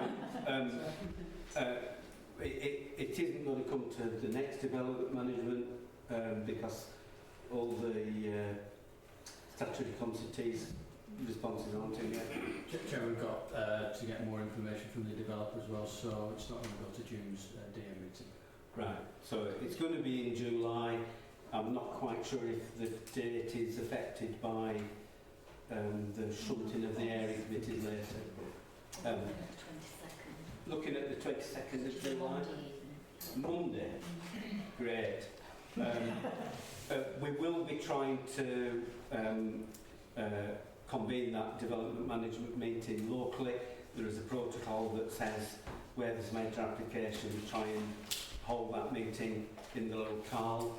So I've suggested Linden Road Community Centre as a possible venue, which will be handy for people. I am going to run through the reasons underlying the recommendation for refusal from this committee, and as chair I'm more than happy to propose this as a resolution. Joanne, it's going to be the same list as what we had before, so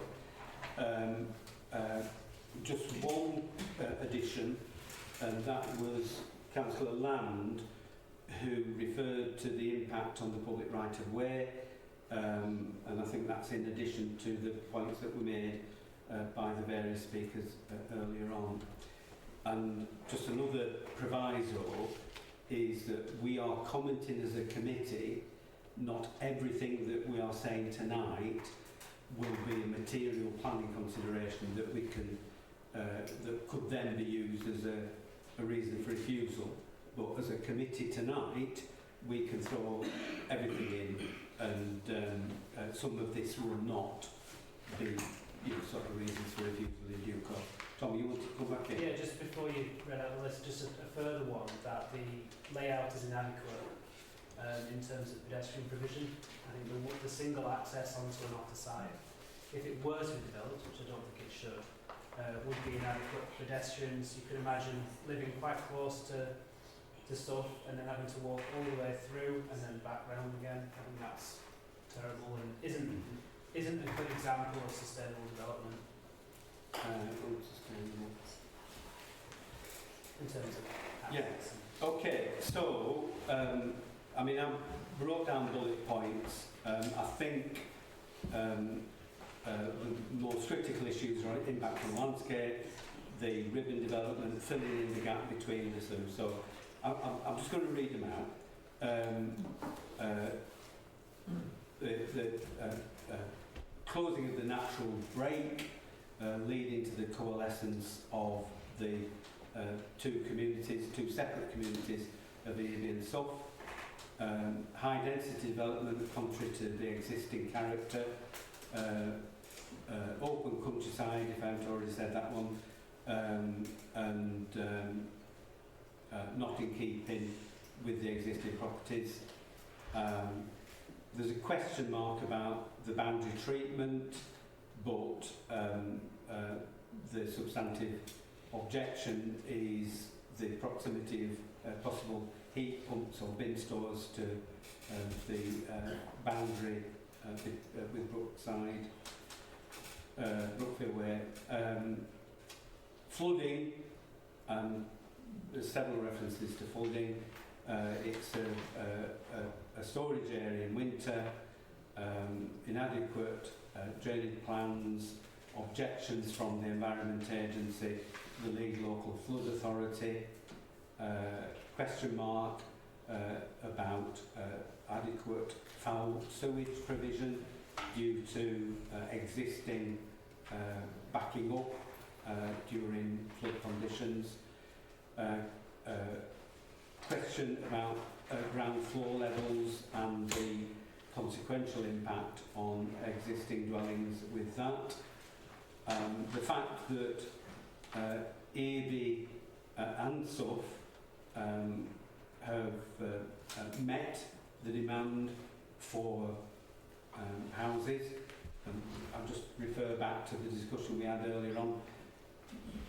You know, we have approved 2 brownfield developments in Earby very, very deliberately in order to prevent housing being built on green fields. So, you know, it's like however many houses we've approved on Spring Mill and Brookshed, and then the different developers, but they come for more and they want the green fields. So that you know, the development is taking place, which is more than adequate for the community's needs. A big issue for local people is infrastructure, inadequate provision for doctors. We all know you can't see a doctor for life and money, really, and that would be worsened by additional population. Ribbon development we've already covered. I think another key one is the Culbrook and Sough Neighbourhood Plan, where this is contrary to the policy, certainly for the southern half of the site, contrary to the landscape character, outside the settlement boundary, and again not required, no demand for it. Flooding, I think we've already boxed off. Inadequate parking, I'm going to pass over because we've certainly got Councillor Tom Whip, who's on a mission to have truly sustainable policies rather than always catering for more and more cars. So if we introduce that, I'd probably vote against it. Extra traffic and the impact on the A56, fair enough. I think when we get later in the process, Mr Watson will say, well, you know, when you look at the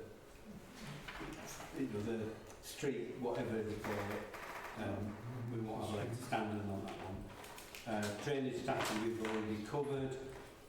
The flora, fauna, species of birds and bats, I think we can embrace that with a ecological impact and no end of biodiversity net gain is going to substitute for the diversity and the amount of wildlife that we've currently got on that area. And otters, hedgehogs and roe deer were also mentioned as well. So I think I've got everything down that people raised. And Mr Watson, did you want to comment? No? You're good. You didn't have to say it on this one. He'll have enough to say when he gets to development management. So the proposal before the committee is that we recommend refusal on the basis of the list that we just read out. And I will put that to the vote. All those in favour, please show. Thank you very much. Very strong unanimity amongst councillors, and Councillor Strickland and I, if we are sitting on development management, will have to say, well, we've expressed a view on this one already, and we'll set all that one to one side, we'll look at it afresh, we'll listen to what the developers have got to say, we'll make his minds up all over again. Yes. So I hope people will appreciate that. Can I thank everybody very, very much for coming along. We do have further business. We're only on item 5, but we've got 15. So we're going to crack on now. You're very welcome to stop. Councillor Tom Witt, sorry. Take like a couple of minutes adjournment, just to stretch legs, go to the loo and Yeah. leave. Okay, we're going to have a 2-minute adjournment. Thank you. We will be putting this up on YouTube. We aren't able to do a live stream, but it has been recorded. And it will be.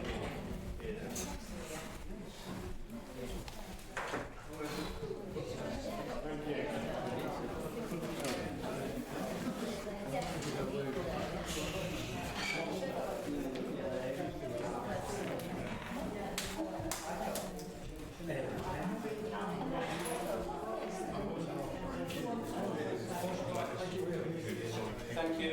Cheers. Are you off Thursday? You're escaping?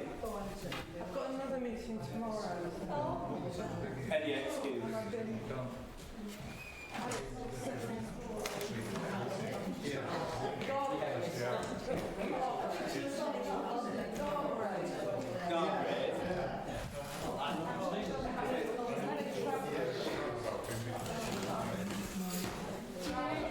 Okay.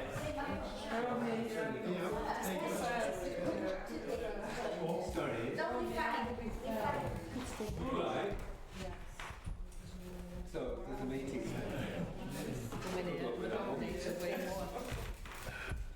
Right. Have people managed to stretch their legs? Tom was having a genuine call of nature. Anybody wants to talk about it?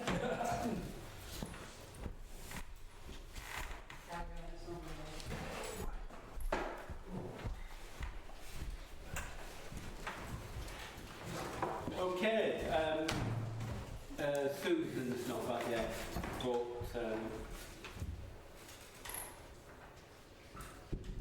we've had 2 minutes, so very slowly. Item 5B is appeals, and we've got a report. Can we note that? Sorry, C. Oh, sorry, C. Put me hand up. Can we note that, please? Yeah. Thank you very much. Chair, just on that point, I did think about writing to the inspectorate just to point out there seems to be real inconsistency. The caravan parks get through and then we successfully defended appeal, didn't we, for the extension of Dale's View. Yeah. And where's the consistency? Because Dale's View, in my opinion, is far less consistent with caravan parks. Yeah. Anyway, we are where we are, aren't we? Yes. Okay. Are you leaving us to it, Mary? Leaving it is responsible. Well, yeah, First time in his life. So I'll come down and then, if you put the chairs away, let's sit on the chairs that are Okay. Well, we've done the tables as well now. right, yeah. I'll see you later. Have we got a trolley for the tables? Have we got a trolley for the tables? No. No. Just put all six behind the walk there, the tables. They'll do it. If you agree, they'll quiz tomorrow. What day is it tomorrow? Wednesday. If you put to all tables like that, and then we can put them in bits of chairs at worst, aren't they? Lovely. Yeah. Thank you very much. Right, yeah. Very good. Right. We've just nodded through the report on appeals with a commentary from Mr Watson.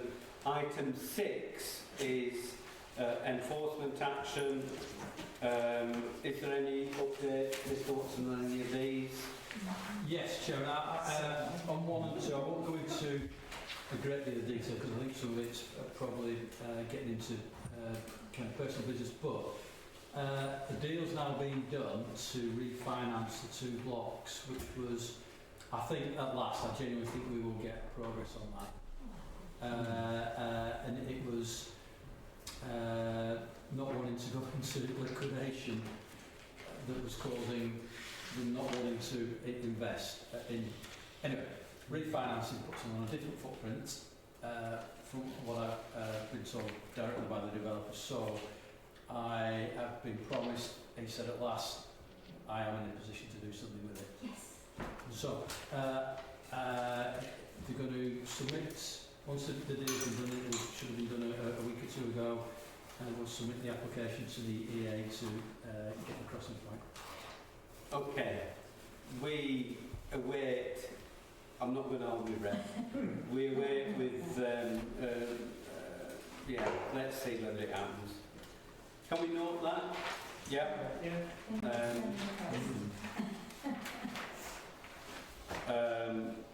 Area committee budget. So we have a report which is nothing fresh in it.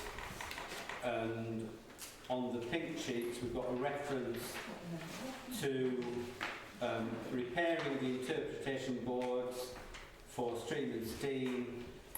Is £200 plus VAT per board, and I think we were asking for that because some of them needed cleaning, some of the backboards needed replacing.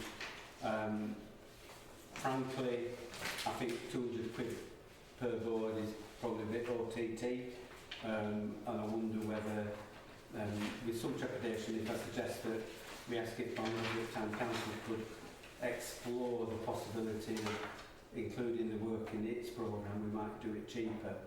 But I say it with some trepidation because there is a lot of work to be done through Barnoldswick Town Council. So can we park that one for a bit and ask the Town Council if they'd be willing to take it on? They might turn around and say, sod off. We can only ask. Okay. Anything further on that? No? Sorry? Oh, sorry, there is a bid. Paragraph 7, what's that one?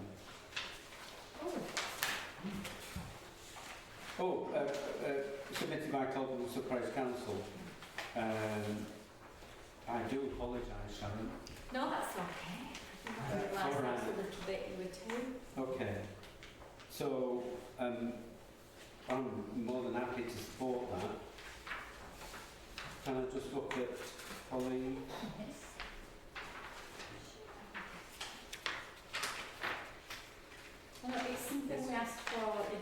wasn't enough money left. Yes, that's right, obviously, 'cause that's we're trying to make some Yes. improvements to our playground. Yeah. And Yeah. So, for David's benefit, because he wasn't at the time, Talbot Sub-Parish Council bid for an amount of money for the playground. I think at the time we awarded something, but it's just over £500, isn't it? yeah, it was whatever. Is that to revamp it and Just to, repaint it and just things like that? what we want, Yeah. we need to, well, we don't need to, we want to replace, we've got 2 toddler swings. So the residents have asked that we replace one with a big girl swing for the older children. But there's some damage to the soft core around that needs a repair job. But we're also on with the refurbishment. It's half been power washed and we're doing the other half. So it's all been power washed. And then our lensman's going to rub it right down and repaint it and treat all the wood. Just to keep it with us a lot longer. Yeah. I recall helping to get that playground. Yeah. I'm going to embarrass him. When it was new, Councillor Tom Witt would have been about 4. I've got an embarrassing photograph of Tom and Lucy at the playground. And there's a slight issue in that the lease that the land's on is a 12-month rolling lease, and we have spoken to LCC because it's connected to the school, but they've said they can't do it for anything else other than this 12-month rolling lease because it may be that the population booms and they need it for the school. What that means is we're unable to access any grant funding to do a replacement because obviously that grant funding will expect you to have more than a 12-month lease. Right. So at the minute we're just trying to keep it going as long as and keep it in nice condition. When we built the playground in the first place, I mean, we got grants from multiple sources. So obviously the lease was an issue at the time. Yeah.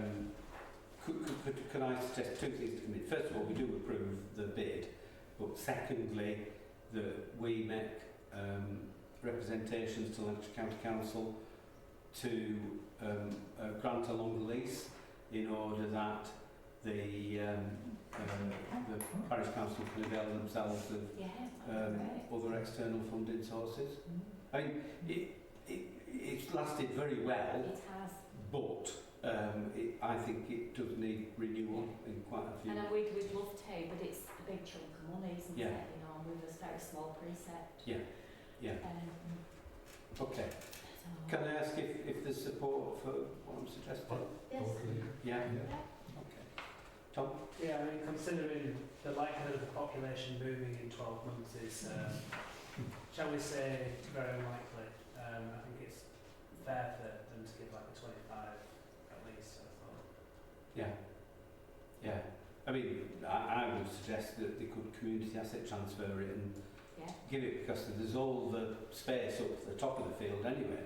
So, you know, it really isn't significant in terms of the space that it occupies. I imagine they'd want that section for the access. Hey, look. But that's me being speculative. Right. there's access alongside it though, Okay. the school. There is an access track. Yeah. Yeah. Can we move progress? I'm sorry. So we're approving the grant and the rider that we asked the county council for a longer lease, or we support a request. Yeah. Yeah. David keeps coming back and he said, well, there's £600 or something like that. We're just doing the noting, we're doing everything. Yeah? You have to. You found another thing on here, is that what you're saying? No, it's just wanting us to do all the dots and I's and T's and things like that. Right, can we just leave it in the pot? He's wanting us to debate how we use £101. We don't need to, we just leave it in the pot. We can allocate it to bins if you like, isn't it? It's unallocated at the moment, Chair. It's all right. You can allocate it to Calbrook and South Playground. Look, we'll argue about it at a future meeting. Right. It's 50. I've turned the page. I've turned the page. Item 8. Is it too many zeros? There's a comma seller period. Right. Yeah. Look, you haven't got out of school yet. Item 8, premises improvement grants. So we've got a summary that we asked for at the last meeting, when it was learned that prior to being a councillor, Councillor Hartley had got a grant which didn't show in the stuff. We have had emailed to us the enquiries that haven't come through to full applications or claims as well.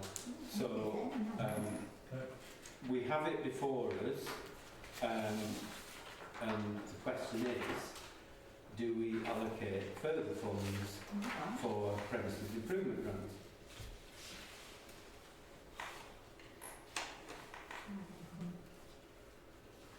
Chairman, the feel I've been getting from people who've looked into this is always that the requirements are too onerous. I think a further allocation which limits what we as a committee can allocate to other projects could risk us not being, having too much carryover into the year if not enough people applying for it. I mean, I understand the argument of a bigger pot might allow more interest, but I think without changing the rules that people can apply for them, we're not going to see that uptake. Okay, so I mean the constraints are, you have to get planning permission. Obviously, you only get up to 50%, and it's only £1,500. And Well, you have to pay it up front and then pay it back. Yeah. And your planning permission, which is £70 on top of that, and cash flow. Yeah. And finally, you are required to get 3 quotes. Which are hard to come by. Yeah. Yeah. Especially given the I thought we genuinely ought to be, didn't we? So Joanne is pointing out that in paragraph top of page 3, we amend the criteria to allow 2 quotes rather than 3. Yeah, I mean there are 2 companies locally that are quite happy to come out. You've got Willow Signs and Kelbrook that come out and do a good quote, and there's one in Colne that will come out. The third one is hard to come by. I tried forever. I ended up getting somebody to skip in the end. Okay. The requirement for planning permission, I mean, I would assume some of the works people are looking to do wouldn't require planning permission. I mean, if you're just replacing a fascia like for like with new materials, that would very much be repair. Yeah. If you don't, we'd still to apply. We'd still have to put the application in to see if we need the planning permission. So you have to pay the... We have to pay to say no, we don't need planning permission. Yeah. Okay. Okay, can we rephrase that then to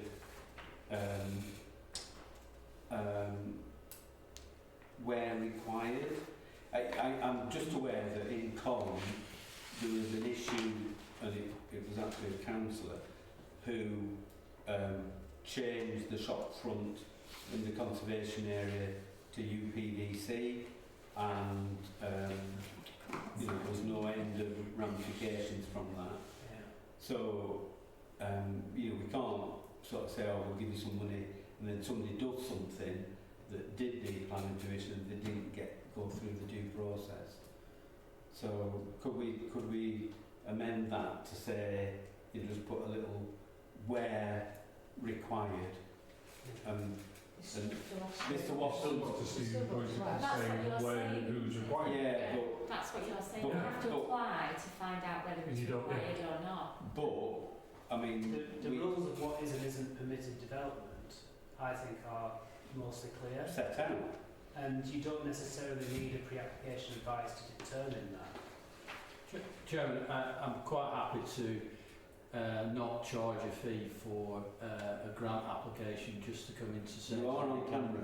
I'm aware of that. But that's our scheme. It seems giving one I'll take away with the other. So, Yeah. I mean, I'm just conscious of budgets. Okay. And could I propose that the pre-application advice fee could come out of the scheme? No. No. What Mr Watson is saying is that they'll, because it's an in and an out, Right. that it will be pro bono. Okay. So, Quick. yeah. Councillor Hartley's going to take his council act on and say, can I have my money back? I'm going to donate it to good causes. Right. Okay. So, with the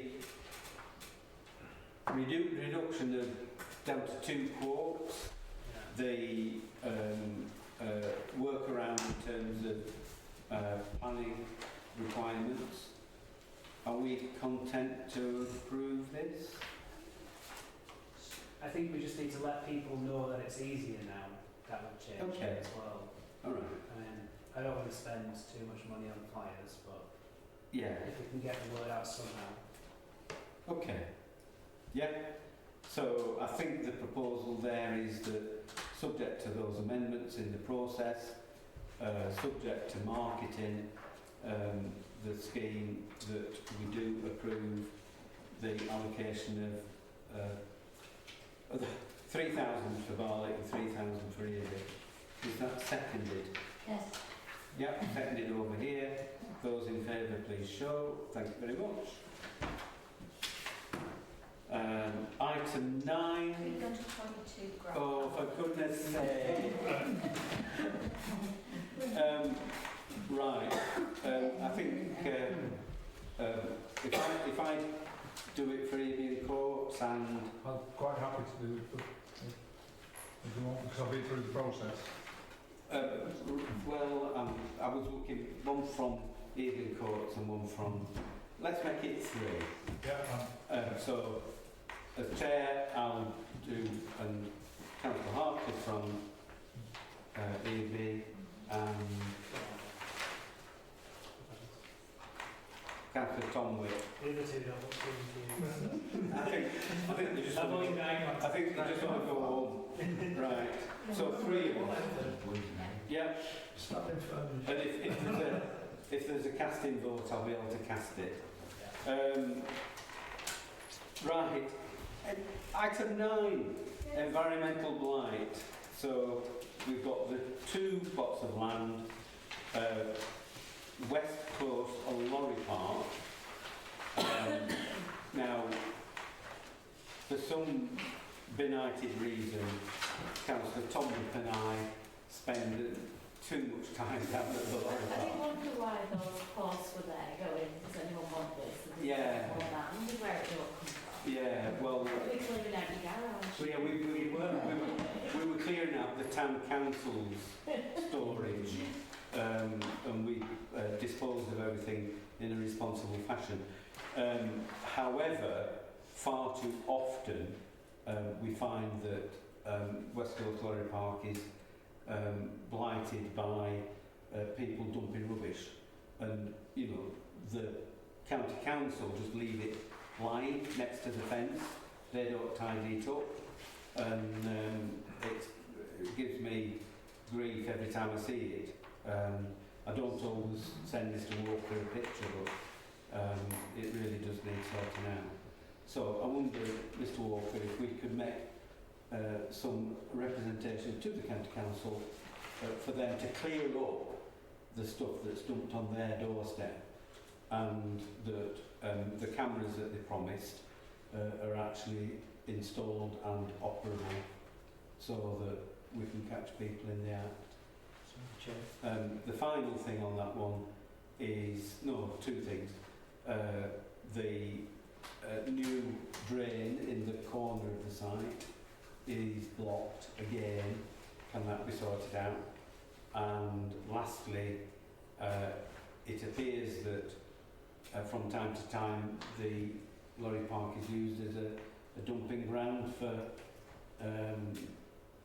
vehicles which may or may not be taxed or insured, and when we were down, we did note that there was a grey one that's been there for a while. So can we have regular checks to ensure that, you know, they moved on, Certainly, Chair, yeah. you know, impounded or scrapped, crushed, or otherwise dealt with? Were you okay on that? Yep. The second one is Clayton Street, which the new Sorry, fence. so you don't want the fence that they're suggesting? No. So far said there is already a fence around the whole site. It is unlikely that they will be willing to erect another fence around third party land. They've actually put two little fences in next to the gate, which I don't understand because they haven't asked permission off us for doing it. And then they turn around and saying that they won't put another fence in. But if we can get them on top of the flighted thing, you know, that is the issue rather than putting a fence in. Clayton Street, are we content to note that one? Happy with everything. Yep, thank you very much. Anything further commented on that? No? You can tell I've given up. Item 10, update on building rubble spoil affecting Ousledale. I think in addition to the pink sheet here, the serving of a community protection notice is in process, so that Latham Enterprises, or whatever they're called, might get a rocket up the taxi. Can we note that? Yeah. Item 11, representation outside bodies, Bancroft Mill Engine Museum. Note the continued serving of Councillor's Church. Anybody fighting for that one? No. That's agreed then. Earby and Salterford Internal Drainage Board. I am more than happy to continue my membership, but we need somebody to partner. Councillor Arthur lives right next to Newcourt. You don't have to. Christine, you're making a friend forever. What's really over digging out and sorting out. Right, so what are we looking at? We don't have sevens. We're supposed to have 7? Yeah. For goodness sake. I don't think we're going to make that. Is it? Pendlebury Council of Seven. Yeah, but Yeah. probably from anywhere else is going to be. Well, it looks like all 3 ward councillors are going to have to be on it. Susan? Well, I'm already there. I was appointed last time. And you were. All right. Okay. So 3 of us then? Yeah? Yeah, just say you're supposed to. It just says. Amanda, you'll have to do one. Right, no, come on. It says you're supposed to have knowledge of or experience of all this sort of things. We've all got experience of flooding in Earby. We have, that's I have a bit of both. Yeah, for once instead of them saying there's no comment, you lot are on and say there's loads of comments. Yeah. I used to get that a lot, don't forget. If Councillor Tomwhip is volunteering his services. Interesting enough, yeah. Yeah, okay. So that's 4 of us, Joanne. Yeah. Yeah? Brilliant. 3 more to go. No, we're not doing any more. Are we agreed on that? Right. Item 12. Councillor Tomwhip has asked about the problems for leaseholders on Calvert Road, which the properties are former council housing, together housing, and the people who purchased them have onerous lease conditions that require them to pay management fees, which appear to increase arbitrarily, and also to pay for They've got the work. looming threat of insulation work on the buildings, which the tenants or the leaseholders don't know whether they can say no or not. I mean, Together Housing they're taking the mickey, really. They're not being transparent with the pricing. They're charging for work which using round figures instead of actual, figures of what's gone on. They're charging for stuff to all the properties, which only some of the properties actually get the work done. It's not fair, really. Okay. And I think we do need to make representations to Together Housing. Could I suggest see that? equitable. Could I suggest that we ask for a meeting with them Yeah. in order to discuss these issues? I know that they might think it might be a moot point soon with the leaseholder reform bill. What? Which? Is it, there aren't any? Well, They've all, everything's fallen due to the dissolution of Parliament. it could still be carried over. No, start again. Not a chance. Not a Right. chance. Okay. Are committee members agreeable to asking for a meeting to discuss these issues? Yeah? Item 13, I'm looking for some outstanding items.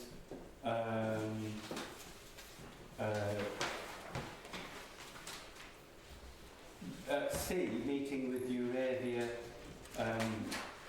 We've got an indication that Euravia would be happy to meet with a couple of committee members, so if myself and another ward councillor are happy to take that on, we can do that. I don't have any volunteers, do I? Susan, are you happy to do that? To do what? That what I've just said. I didn't hear it. I Sorry. could tell We that. were just sorting papers out. Yeah. Meeting with Euravia. Right. Yeah? To do what? To discuss their fumes. Oh, yes, I remember. Instead of picking on you, Yeah. Sharon. Yeah. Yeah? Okay, so myself and Sharon. Yeah. Yeah? Meeting for pharmacy provision, that's still outstanding. Yeah, I'm not getting much back from Okay. Youth provision, Tim Horsley's beavering away. He did have a meeting this afternoon. I'm not sure whether there's any. No further update on that. Northern Power Grid, we did get an email, but there wasn't a substantive response on one of the issues, so still chasing that. Really. Okay. Anything further on that? No. Item 14 is exclusion of the press and public. And for anybody watching this in the future, none of the public are left. They've all gone, abandoned us to our fate. But we're going to thank you very much for watching and wish you one day. We need to propose exclusion of the press and public, vote on it, and Tom switches the camera off. I propose exclusion of the press and And that's seconded. All those in favour, please show. You're not missing much.